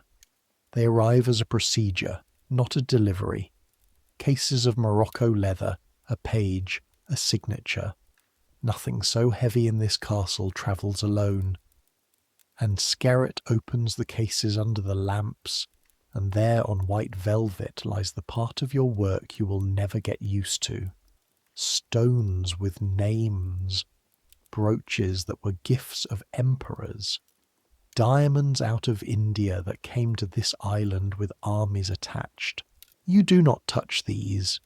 These senior hands do, but you stand in their light holding pins and hairpins like a surgeon's nurse, and you watch a fortune that could buy every farm in your parish, freehold 10 times over, get pinned into a small widow-to-be's grey-brown hair by a 68-year-old woman on a footstool, and the diamonds throw little hooks of light around the dark room, over the presses, over your apron, over your cracked knuckles, impartial as rain. 40 minutes, start to finish this evening. You have done it in 32 when the calendar was cruel. When it is over, the Queen stands in the glass complete, armoured, glittering, 5 feet of state, and turns, and is gone to be England for 4 hours, and the door closes, and the 3 of you stand a moment in the wrecked workshop of it, the floor snowed with tissue paper, pins glinting in the carpet like minnows, the fire roaring, the ghost of violet soap and singed hairpad in the air, and Sophie sees what she says every evening, deadpan, in German, and Skerritt pretends not to understand, and you have never once asked for a translation because the not asking is by now part of the joke, and the joke is by now part of your life. But the evening is not over for you, and here is the part the world never counts. The world sees the 40 minutes of making, it never sees the waiting, and it never sees the unmaking. You wait. That is the shape of a dresser's evening. Below and behind, in the wardrobe room, mending by lamplight while the far music comes through the floors as a pulse more than a sound. The guard's band reduced by 100 yards of stone to something felt in the work table under your wrists. You keep the fire in, you keep water hot, you press tomorrow. At 10:30 you lay out the night things and set the bedroom to its exact night configuration.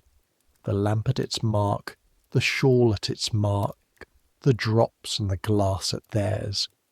And then you wait again, upright in a hard chair because a soft one would be fatal, while the castle's music plays for other people until, some time after midnight, the far doors begin and the pulse stops and the bells of the corridors pass the word along and she comes up. And now the whole cathedral is taken down, stone by stone, in reverse by candlelight, on a tired woman by tired women. And unmaking is harder than making, every dresser knows it.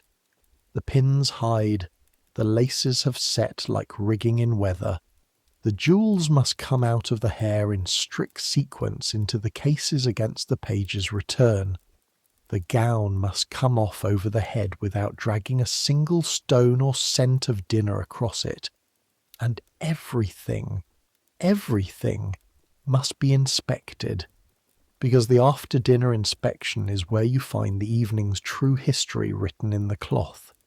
A splash of hock at the hem, candle wax, which will want the hot iron and paper trick tomorrow, grease from some passing sleeve, a tear the width of a grass blade where a spur or a buckle in the crowd kissed the silk, invisible tonight, a running ruin by next wearing if you miss it. You read the gown like a constable reading a room, and you carry it away over your arms, 10 pounds of warm silk smelling of dinner and other people's scent and her, and the last thing, always, the last thing, near 1 in the morning, is the hair taken down and brushed out. Quiet, fire ticking, the small head bowing slightly under the strokes, the day's armour gone case by case and layer by layer, until what is left in the candlelight is what was there at 6 that morning. A small woman, 42 years old, tired, human, safe, seen by no one in the world except you, then the light out, then the corridor, then 4 flights up in the dark, boots in your hand for the last flight so the boards don't wake Sophie, who waited on the other rota last night and will wait again tomorrow, into bed at 1:30, up at 5:10. That was the work. That was one evening of the work in the last week of the old world, and you would not learn for years to call it what it was. So I will call it for you. You were the first hands and the last hands of every day of a reign. The country got the middle. You got the truth at both ends. December comes in wet. Not honest Yorkshire cold, but the Thames Valley kind. Fog off the river that climbs the castle hill and stands in the wards like a tenant. Wet stone, wet gravel, a chill that doesn't bite but soaks, gets into wool, into joints, into the grain of the days. The lamps are lit by 3:30 in the afternoon. The castle turns inward, the way it does every winter, and then, in the first week of December, it turns inward in a different way, a way you have no name for yet, and the difference arrives not as an announcement, but as a change in the household's weather. You feel it first in the corridors. The service passages of a great house have a sound, a settled working hum, footsteps, trays, the far-off kitchen clangor, and the hum changes. Softer. People walking more quietly than the rules require. Conversations in the servants' hall dropping when certain doors open. The pages who wait outside the royal apartment standing straighter and saying less. Doctors' names in the air. Sir James Clark, Dr. Jenner, then more doctors. When one doctor visits, it is an illness. When doctors begin arriving in relays, in closed carriages from London, and their hats keep appearing on the hall table like dark birds landing, that is something else. And every servant in the building reads it fluently, because reading the unspoken is the first literacy of service. The official word, when official words are used at all, is that the prince has a feverish cold, then a low fever. The word typhoid is never said above stairs in your hearing. Below stairs it is said exactly once in the servants' hall by a footman, and the silence that lands on the table afterward is so total that the fire is suddenly the loudest thing in the room, because everyone at that table knows what everyone in England knows. Fever of that kind killed the Queen's cousin, the King of Portugal, only last month, a young man younger than the Prince, and the court is in black for him at this very moment. The mourning you are wearing in the first week of December, the black you check and press and lay out each morning, is for Pedro of Portugal, dead of typhoid at 24. You're dressing the Queen in mourning for a young man killed by a fever, while along the corridor her husband burns with one. Nobody says this. Everybody carries it. The household goes about its work that week like people carrying full basins across ice. Your own work doubles, and the nature of it changes. The Queen's days lose their shape. Meals shifted, drives cancelled, engagements struck through. And a dresser's craft in such weeks becomes a kind of nursing at one remove. Warm shawls always ready, because she sits long hours in cold rooms near his. The plainest gowns, fastest to put on because she will not spare 10 minutes. A wrapper kept warming by the fire through the night hours, because she rises in the night now and goes along the corridor and sits by him and comes back grey. You see her face at 6 in the morning without its public architecture, and I will not describe it to you, and neither would Eliza Gray, ever to anyone, and that refusal, hers, mine, the profession's, is the very thing this whole story is about. Some things a maid sees are not secrets because they are scandalous. They are secrets because they are sacred, and the room where a wife is losing her husband is a church, and you were allowed in only because you had proved for years that you were, functionally, not there. Your hands learn the weak. The weight of the water cans carried up at all hours. A full-covered can drags your shoulder down and knocks your knee at every second stair, and you learn to switch hands at the landings, the little scissors going blunt from cutting so much fresh lint and old linen, the smell of vinegar and of the aromatic pastilles burned in sick rooms, drifting faint and medicinal along the private corridor, a smell you will hate quietly for the rest of your life without ever telling anyone why. The candle-shadow world of a great house at 3 in the morning, which you now know well because sleep has become a thing taken in fragments. The long corridors with their lamps turned low, the sentries' slow boots outside on the terrace, the fog against the black windows, and behind one tall door, light. On the 13th of December, a Friday, the change comes that even the walls seem to feel. More carriages.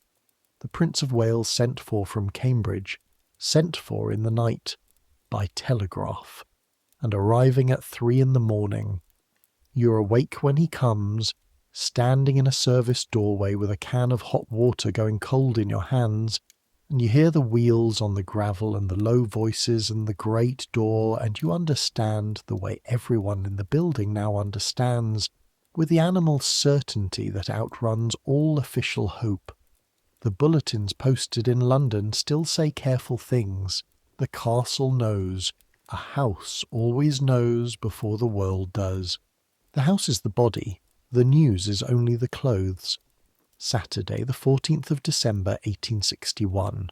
You will be asked decades from now by a granddaughter doing what children do to tell about the day the Prince Consort died, and you will say it was very sad, and give her a peppermint and change the subject, and she will remember the peppermint all her life and nothing else, because there will be nothing else. But here, tonight, between us, this once. It is a quiet day, weirdly gentle, mild for December. The fog thins. The castle holds still. Work continues because work is what a household is, but every task performed that day is performed the way you walk past a sick-room door, on the outsides of the feet, breath held. In the evening the word comes down through the strata of the house, from the pages to the upper servants to everyone, that the family has been gathered in. The Queen, the children who are in the country, Alice, who has nursed him this whole illness, 18 years old and steadier than the doctors, Bertie, the young ones brought in one by one. The household waits the way a ship's crew waits below decks in weather, silent at their stations, listening to the hull. You are in the wardrobe room. The fire is banked low. Sophie is with you. Neither of you has been dismissed for the night, and neither of you has asked, because being at your station is the only prayer your profession has taught you, and so you sit, needles moving without purpose over hems that do not need you, and the castle around you is so quiet that you can hear the fog dripping from the parapets outside the window, one drop and then another like a clock made of water. At a little before 11 o'clock you hear it. Not a bell, not yet. A sound you have no word for and will never forget. Doors. Doors opening far off one after another along the private corridor. And feet, many feet, not running. And then, thin and terrible through 400 years of stone, a sound that stone was never able to keep in. No matter how thick they built it, the sound of a house beginning to weep. Somewhere in it, briefly, a single cry that you will not describe, that Eliza never described, that went into the well with everything else and sealed it. Sophie's needle stops. Your needle stops. You look at each other across the work table. One look, the only unguarded look you've exchanged in 8 months. 2 walls looking at each other with the walls down. And then Sophie stands and smooths her apron with both hands. That gesture, the gesture of the trade, putting the uniform back on from the inside, and she says very quietly in her Coburg-shaded English, the only thing there is to say, which is not a sentiment but an order of work, the black, everything black, now, because that is what you are. That is what you are for. 2 floors below you, history has just torn a hole in the middle of a family, and a queen has fallen out of her life into a darkness she will inhabit, as it turns out, for the remaining 40 years of her reign. And the very first thing the machine can do for her, the only thing, the thing it begins doing within the hour, is cloth. By midnight the wardrobe room is lit like day, and every lamp is burning, and the 12 prudent yards of crape are on the table, and the black gowns are out of their presses, and you are on your knees with your mouth full of pins, unpicking a hem by lamplight with fingers that will not be entirely steady until morning, building the armour that a widow of 42 will wear against the entire watching world in 6 hours' time, and will keep wearing, in one form or another, until the day she follows him. The bell of St. George's begins to toll after midnight, and then, across the fog, the bells of the town, and then, though you cannot hear them, you know they are ringing. Tomorrow the whole country will say how they woke to it. Bells across the valley, bells in London, the great bell of St. Paul's that is rung only for the deaths of royalty. Iron circles spreading out across England through the dark like rings on black water. You pin, you sew, you do not cry, because tears fall, and nothing of you must ever end up on her. That rule again. It was always the whole profession in one sentence. You just never understood until tonight how much it could be asked to hold. The morning after a death in a royal house does not belong to grief. It belongs to logistics, and the logistics are black. Understand the scale of what begins at dawn on the 15th of December, because nothing in your life has prepared you for it, and nothing will ever match it again. It is not that a household goes into mourning, it is that a country does. Within days, England is a black country. The court order goes out, deepest mourning for the household, and the public follows without being asked.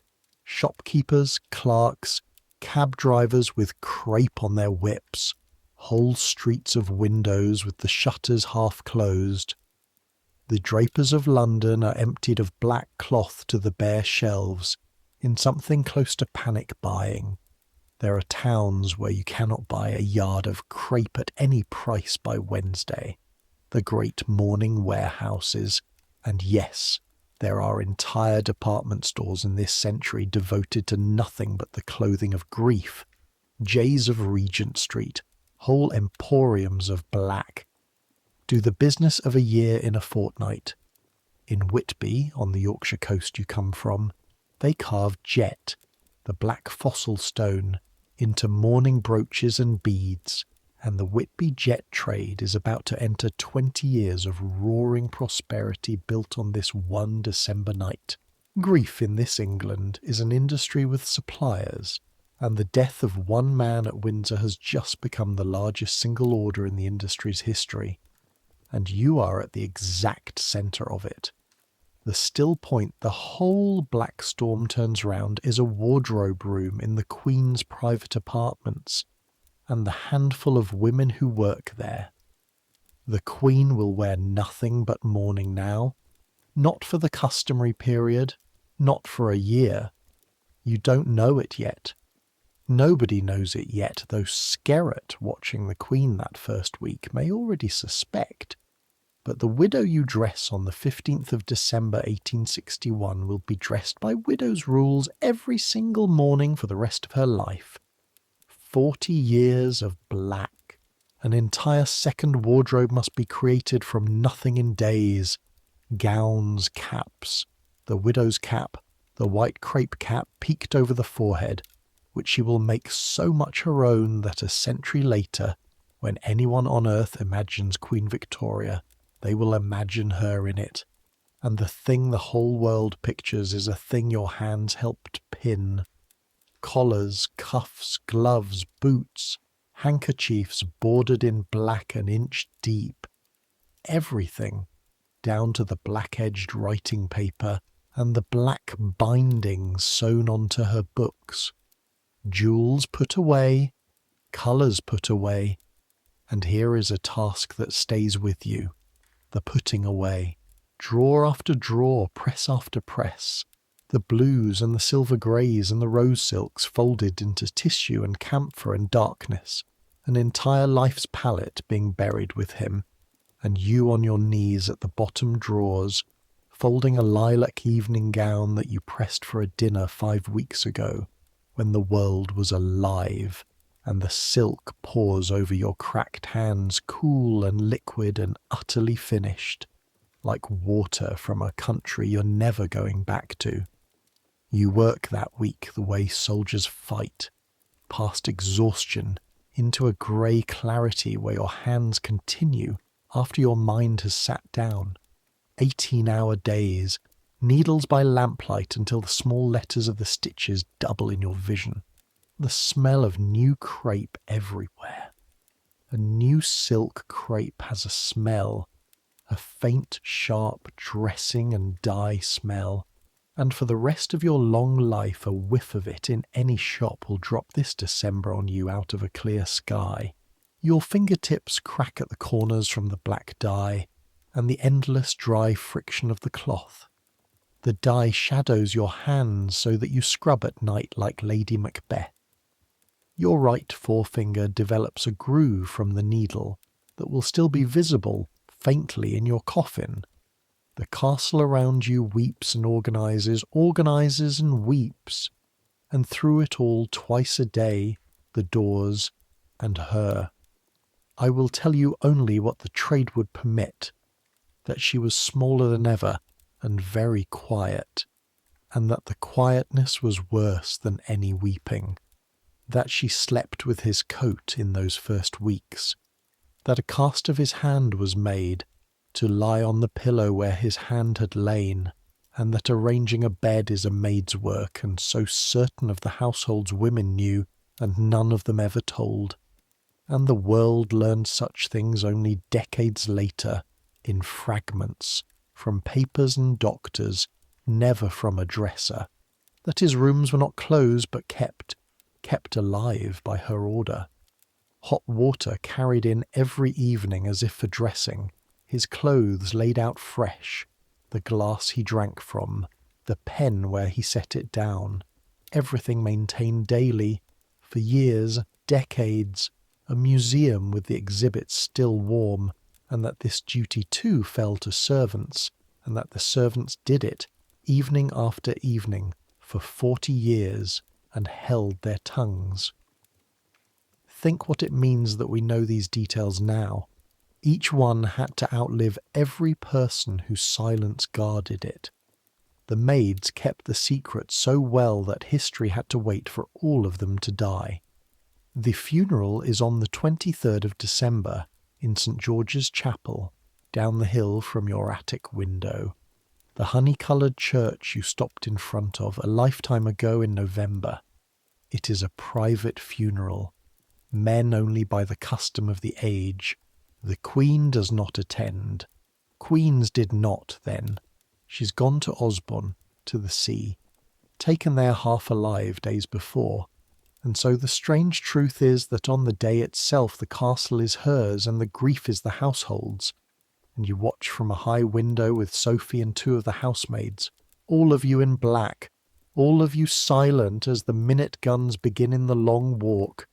1 gun a minute, a slow iron heartbeat you feel in the window glass and in your sternum, and the bell tolls, and the procession comes down through the fog-softened morning. The lifeguards with arms reversed, the black horses, the coffin under its pall going in at the great west door beneath the window of 1,000 lights. The Prince of Wales walks behind his father, 20 years old, and even at this distance you can see what the walk costs him. Inside, where you cannot see, they lower the Prince Consort into the royal vault. A lodger, not a resident. For the Queen has already, within days of his death, commanded the building of something else, a mausoleum at Frogmore in the home park for him, and one day for her, a private temple of grief that she will visit constantly for the rest of her reign. She has ordered the tomb the way other widows order the headstone, except that her version employs architects and will cost a fortune and will hold, at the last in 1901, the old woman herself, carried in at 81 to lie beside her husband forever 42. The guns count out the minutes. The fog takes the sound and rounds its edges. Beside you, one of the housemaids is crying without noise, tears simply falling, and you watch her do the thing you cannot do. You have position to keep even here, even now, especially now, and you envy her with an intensity that shames you. And then it is over, and the bell stops, and the silence afterward has a new permanent shape, and you go back down the service stairs to the wardrobe rooms, because there is pressing to do. There is always pressing to do. The machine does not stop. The machine must never stop. The machine stopping is the only thing more frightening than anything the machine contains. That evening Mrs. Skerritt finds you alone at the work table, finishing the hem of a black bodice by lamplight. She stands across the table and watches your needle for a moment. You keep sewing. You have learned that much. And then she says, in the voice she uses perhaps once a season, the human one, "You have done well this month. I shall say so where it matters." And then, because she is who she is, the lesson that goes with the wage, the last and largest lesson of your apprenticeship, delivered while her small hard hand smooths the finished crape flat on the table. Listen to me, child. In 50 years men will write books about this month. They will get the guns right and the bells right and the politics right. They will know everything except what it was. What it was lives in perhaps 20 people, and most of them wear aprons, and not one of them will ever say, "That is not our misfortune. That is our office. Kings have soldiers to guard their lands. This," the hand pressed flat once, on the black cloth, "is how their souls are guarded. Poorly paid, I grant you. But do not let anyone tell you it was nothing." She turns down the second lamp on her way out, economical to the last, and leaves you in the small ring of light with the needle and the black silk and the enormous quiet castle. 16 days before the end of the terrible year, at the exact midpoint of the reign, at the bottom of history's page. Invisible, essential, 19 years old, guarding a soul. You finish the hem, you bank the fire, you climb the 4 flights in the dark without a candle, because by now your feet know every stair in the second castle the way your tongue knows your teeth, and you lie down in your clothes under the thin blanket, too far past tired for undressing, and the wind threads the window frame, and somewhere below, for the first night in 21 years, no lamp is burning late in the prince's room. Or rather, one will be, every night for 4 decades, lit by hands like yours for a man who no longer needs the light. Both things are true. That is the house you serve.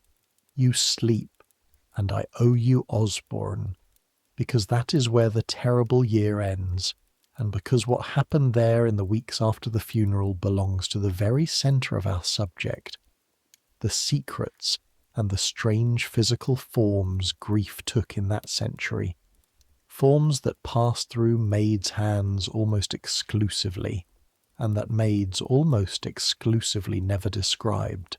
The household moves to the Isle of Wight before Christmas, days after the funeral, because the doctors and the family fear, genuinely fear, this is in no bulletin, for the Queen's reason if she stays at Windsor, and Osborne House is his house, the house the Prince himself designed, an Italian villa dreamed onto a green English shore, and whether living inside a dead man's imagination will prove medicine or poison, nobody knows. And they go anyway, because grief must be put somewhere, and the sea at least is large. You go with the wardrobe by train and steamer in the black December weather, sick as a dog on the Solent crossing with a dressing case chained to your wrist. Chained literally, a strap and a lock, because certain cases do not leave a dresser's body between one royal door and another, and you spend that first island winter in a household unlike anything in your training. Muffled, slow. The children subdued, the youngest ones bewildered.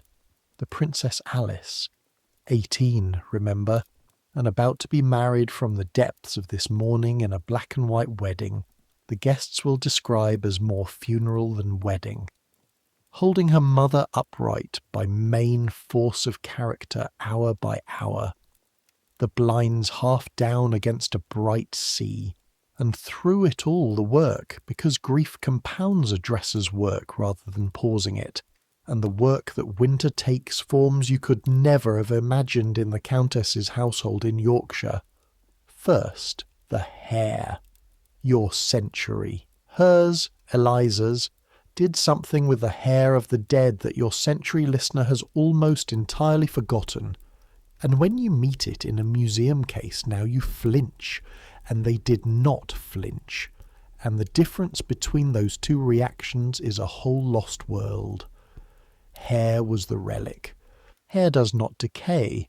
It keeps its colour, its gloss, its absolute particularity, and no one else's hair ever exactly this.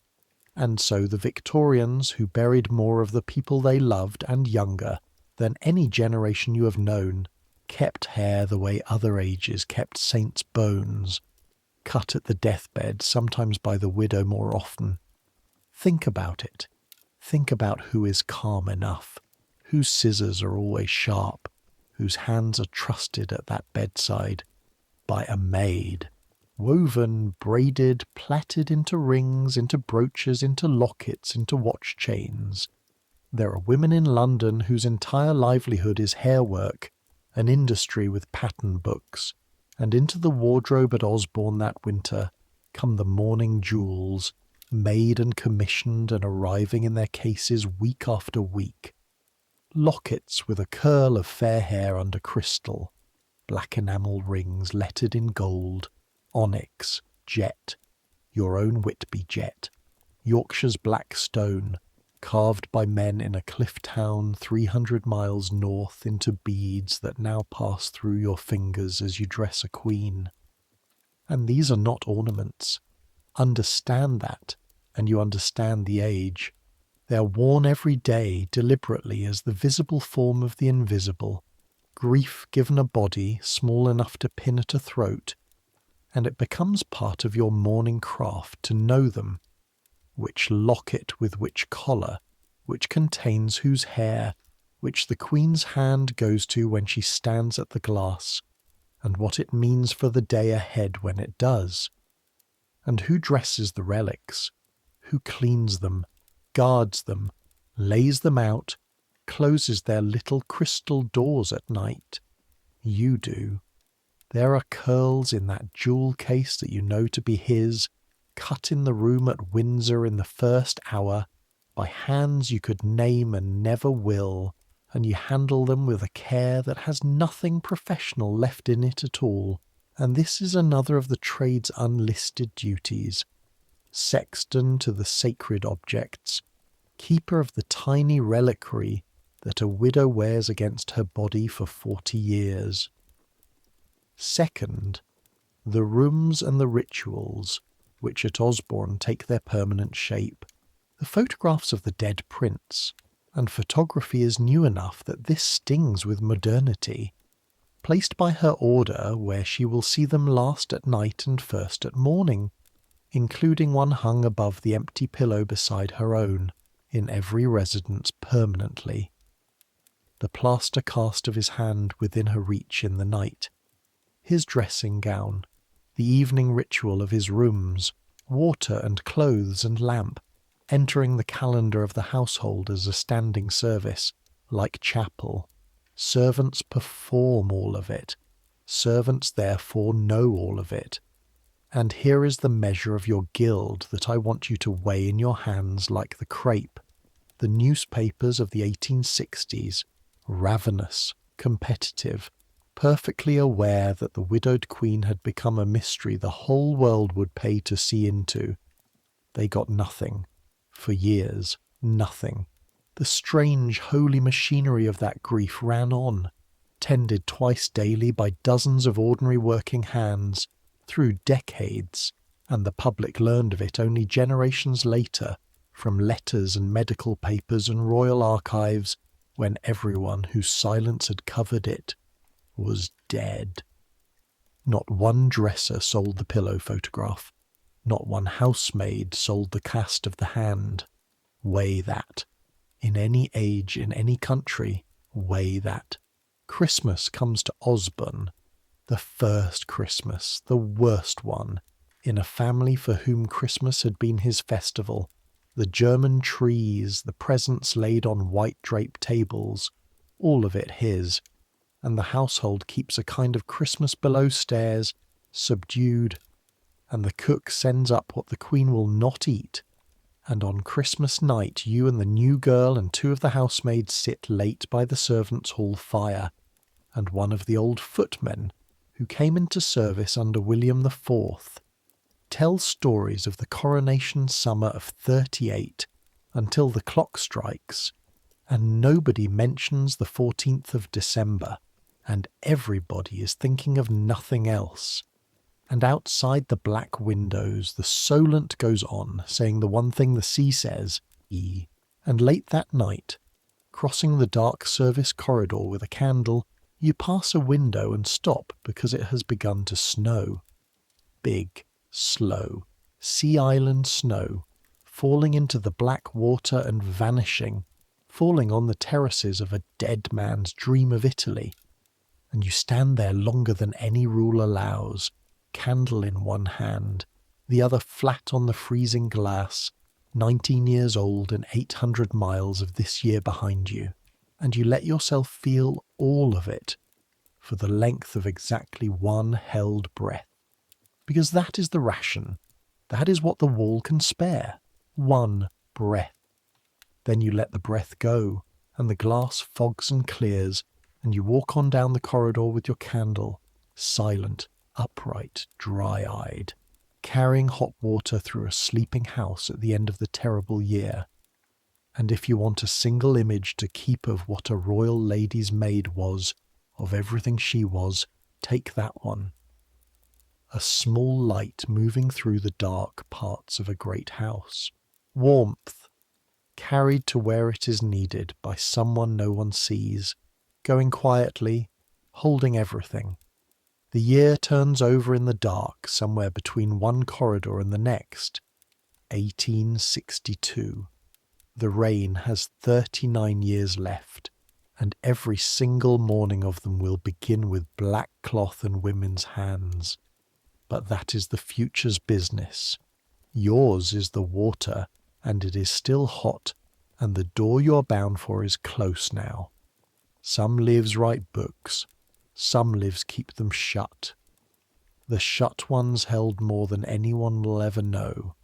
Held it all the way down, held it home, held it safe into the churchyards of England where it rests tonight, keeping perfectly under the grass, under the names, under the falling and falling and falling snow. After that December, time changes speed. Grief does that to a house, and history does it to a story, so let it happen. Let the weeks blur the way they blurred for her. Winter grinds on at Osborne, where the household follows the Queen to the sea, and you see from service distance what the newspapers are not permitted to see. A sovereign who can barely be brought to sign her name. Ministers manage through her daughter Alice, an empire steered for months by a heartbroken woman through a crack in a door. Spring comes anyway, insolent as spring always is. Primroses in the home park at Windsor while the household is still in crape. The first anniversary passes. The mourning does not lighten on schedule. The second year comes and the black stays. And slowly the whole country begins to understand what you in the wardrobe understood by February. That this is not a period of mourning.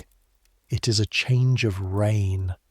That the woman you dress has decided, somewhere below the reach of any argument, that her public self died in December 1861, and that what remains will wear the proof of it daily, visibly, unanswerably, until it too is allowed to stop.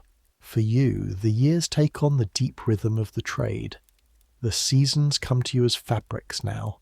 The year is beige and light silks, then wool, then furs out of camphor, then the great spring airing when every press is emptied and the rooms smell of cedar and sunshine and beeswax for a week.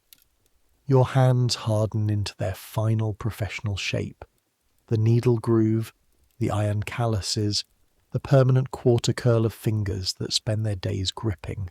You rise. Sophie leaves in 1863 to dress a duchess at higher wages, cries exactly once, at the door of the attic room for exactly 4 seconds, and writes to you at Christmas for the next 40 years. Her letters, both of you being what you are, contain no information whatsoever, and you treasure them. A new girl takes the other iron bed, 17, from Norfolk, terrified, and one night when she is lying awake too overwhelmed to sleep, you hear your own voice telling her it gets easier. Give it time. You'll know the stairs. You'll know the silences. It starts to feel like home. And you realize with a small shock that you have become Sophie, that the trade is a rope of women, each pulling the next one up into silence, back and back, farther than anyone can see. Because you think about them now, your predecessors. It comes with the maturity of the work, this sense of standing in a line. You handle a gown from the beginning of the reign, kept for its lace, and you think, some woman's hands did to this exactly what mine are doing, and she knew things, and where is she, and where did what she knew go? And the answer, always, is into the ground, intact. Think of them with me for a moment. The line going back. The tirewomen of Elizabeth's bedchamber, who knew the truth every ambassador in Europe was paid to discover. The state of an aging queen's body, her teeth, her wigs, the white lead on her skin, whether the virgin queen's virginity had ever wavered. Women who could have redrawn the map of Europe with 3 sentences and left not 3 words. Mary Seymour would be a name if her mother's maids had talked. The bedchamber women of Queen Anne, who watched a friendship between the Queen and the Duchess of Marlborough curdle into the hatred that helped end a ministry and tilt a European war, and who heard through doors what Sarah Churchill only guessed at. The femme de chambre of Versailles, Marie Antoinette's first woman of the bedchamber, Madame Campan, who did finally write her memoirs decades later, when everyone was dead and the world itself had been guillotined and rebuilt, and even then, even her, you can feel on every page the trained hand holding back 9/10 of what it knew. And the ones who held back 10/10, the maid who dressed Marie Antoinette in the Temple prison, who took the widowed queen's last domestic secrets, what she said at night, what she kept, what she burned, onto the tumbril-shadowed streets of Paris and into an unmarked grave, unsold, unspoken, when speaking might have bought her life. That is the guild you belong to. It has no hall, no charter, no roll of members. Its entire archive is a chain of closed mouths running back through every court in Europe, and its work product is a specific kind of nothing, the scandal that never broke, the letter that never surfaced, the frailty that never reached the pamphleteers. Historians will curse your guild politely forever. The maddening blank at the centre of every royal biography, the sentence that recurs in 100 books. What she truly felt, we cannot know. You are why they cannot know. Every one of those blanks is a woman with an apron and a grave doing her job past the edge of death. And yes, before you polish the guild too bright, some sold. It must be said, because it is true, and because it is what gives the silence of the rest its weight. There were maids who fed the papers. There were valets with memoirs. This very reign will end in a scandal of exactly that kind, when one of the Queen's own dressers, decades from now, will publish her recollections and be cast out of the royal orbit like Lucifer, her name unspeakable at court, her pension imperilled, pursued by lawyers to the edge of ruin, for a book so mild, so adoring, that a modern reader hunts through it, baffled, looking for the offence. The offence was not the content. The offence was the door opening at all. That is how absolute the wall is understood to be. One brick removed, however lovingly, and you're not an author, you're a breach. You will never be a breach. You know it about yourself by the 3rd year the way you know your own hands.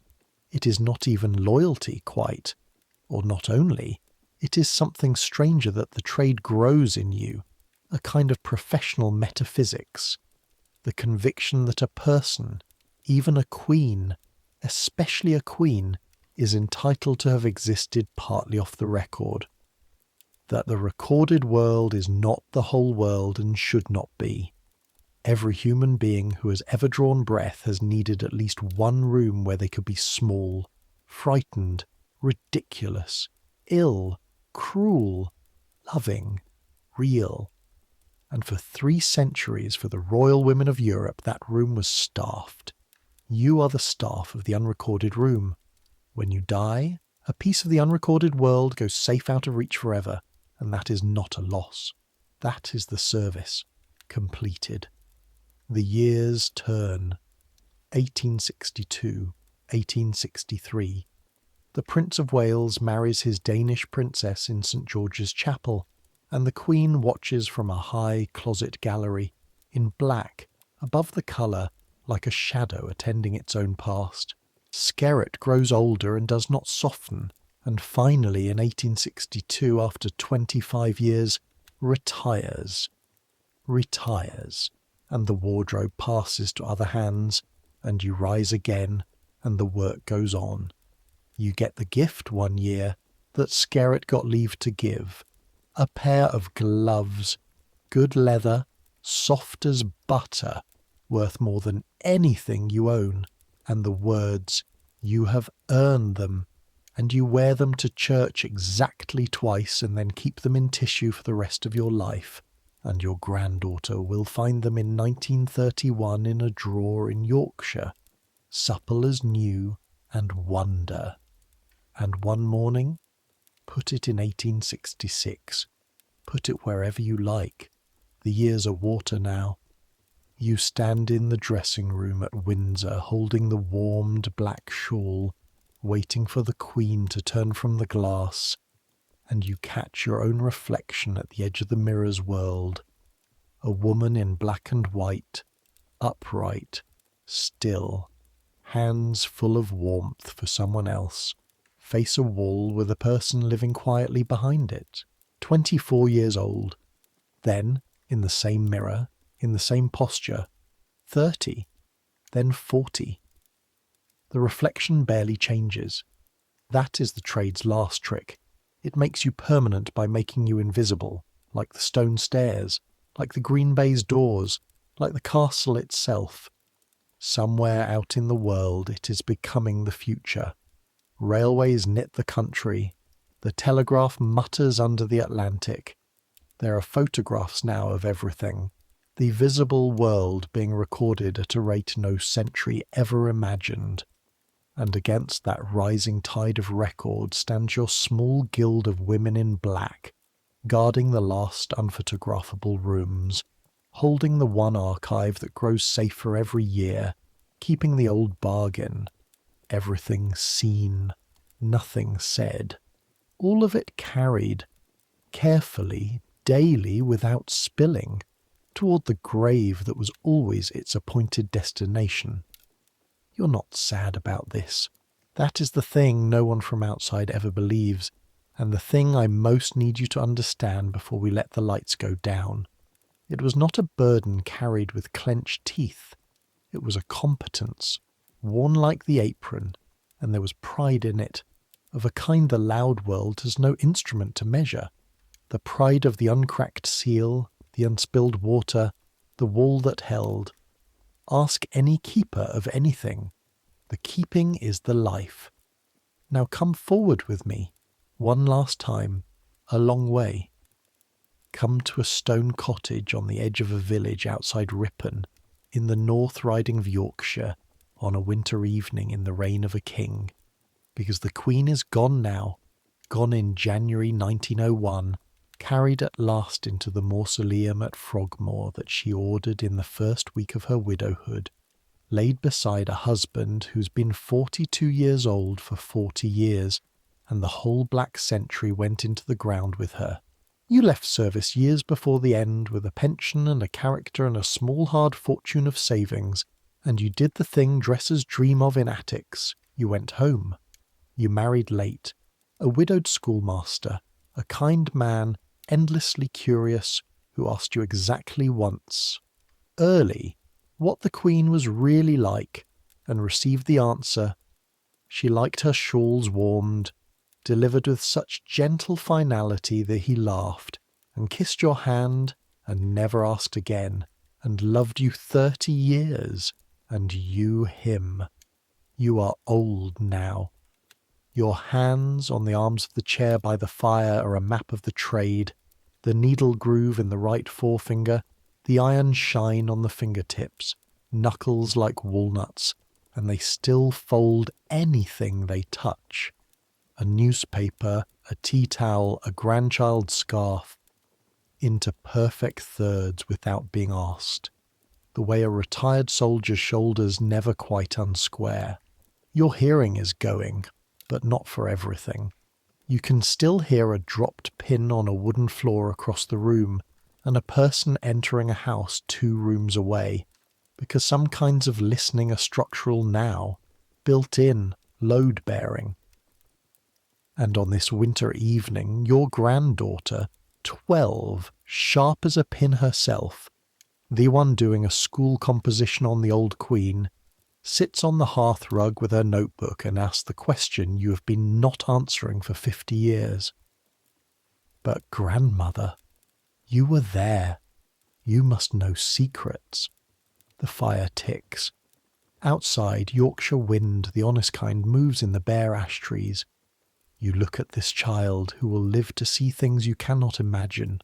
She will, as it happens, live to see men walk on the moon on a television set in Harrogate, and will tell her own grandchildren about the old woman who had touched Queen Victoria, and the chain of hands will run on down the century like a rope of women, the way it always has. And you feel it rise in you, just once, just for a moment, the whole sealed well, the violet soap, the 30 hooks, the pin in the thumb, the letters curling in the grate, the sound of a castle beginning to weep through 400 years of stone, the warmed shawl, the widow's cap, Skerritt's hand pressing the crape flat. This is how their souls are guarded, all of it, right there behind your teeth, one breath from the air, and you smile and reach into the tin on the mantel and give her a peppermint. It was very sad when the prince died, you say.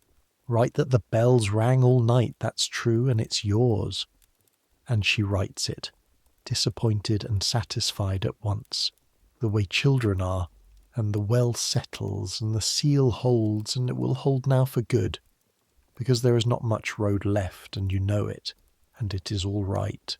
In the spring they will put you in the churchyard on the hill, under a stone with your married name on it, and no one who reads that stone in 100 years will know that the small grave under the ash trees is an archive, that it holds, perfectly preserved and perfectly inaccessible, the private weather of a court, the true face of a queen at 6 in the morning, 40 years of the unrecorded world. The historians will never find it. That was always the arrangement.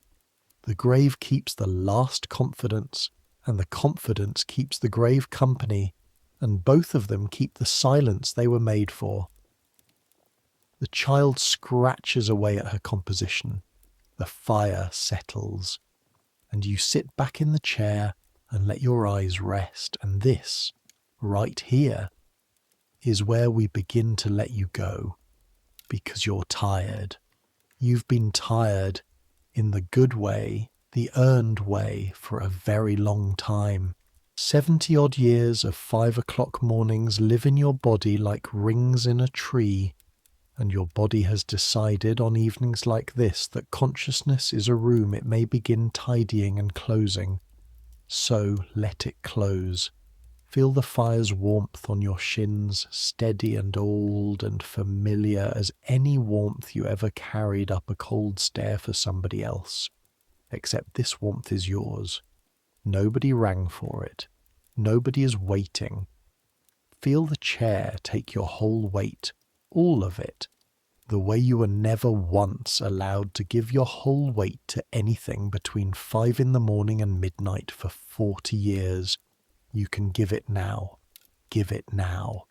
The wind in the ash trees, the child's pencil, the clock on the stair, unhurried.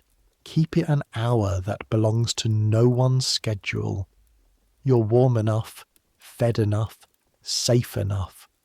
You have a fire and a roof and people under it who love you, and every secret exactly where it belongs.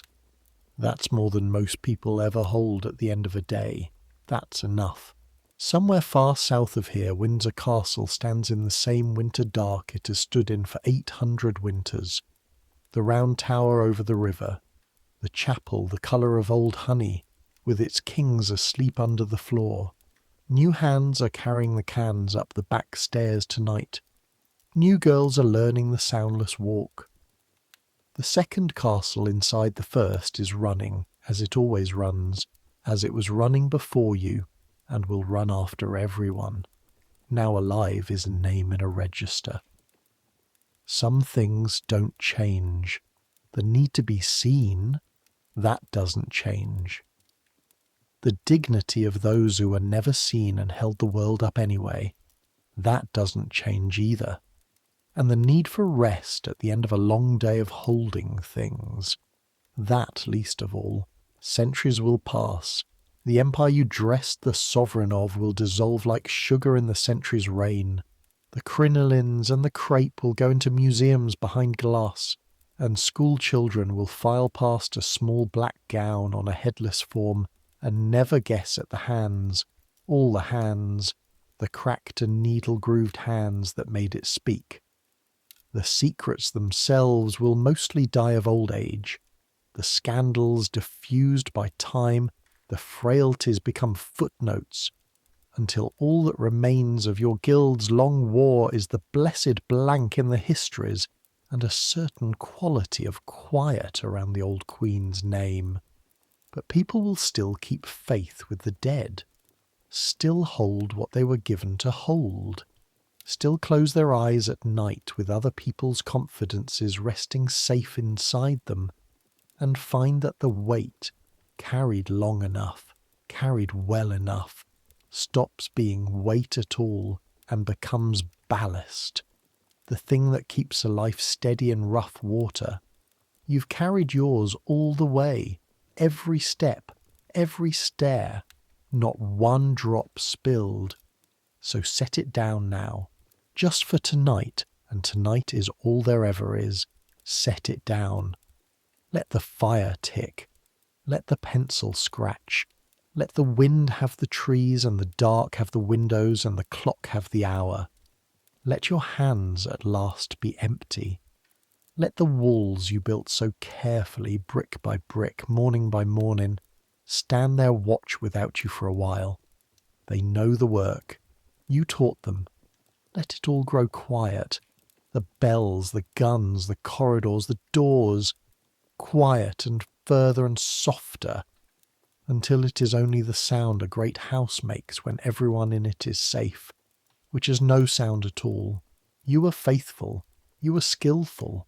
You were, in the end, exactly what you set out to be, which is the rarest ending there is. Sleep now, the way she slept in the attic under the leads, the wind in the window frame, the whole vast castle breathing around her, 23 days before history and never afraid. You've earned this rest. You earned it a long, long time ago. Take it, and dream of whatever dreams may come. Good night.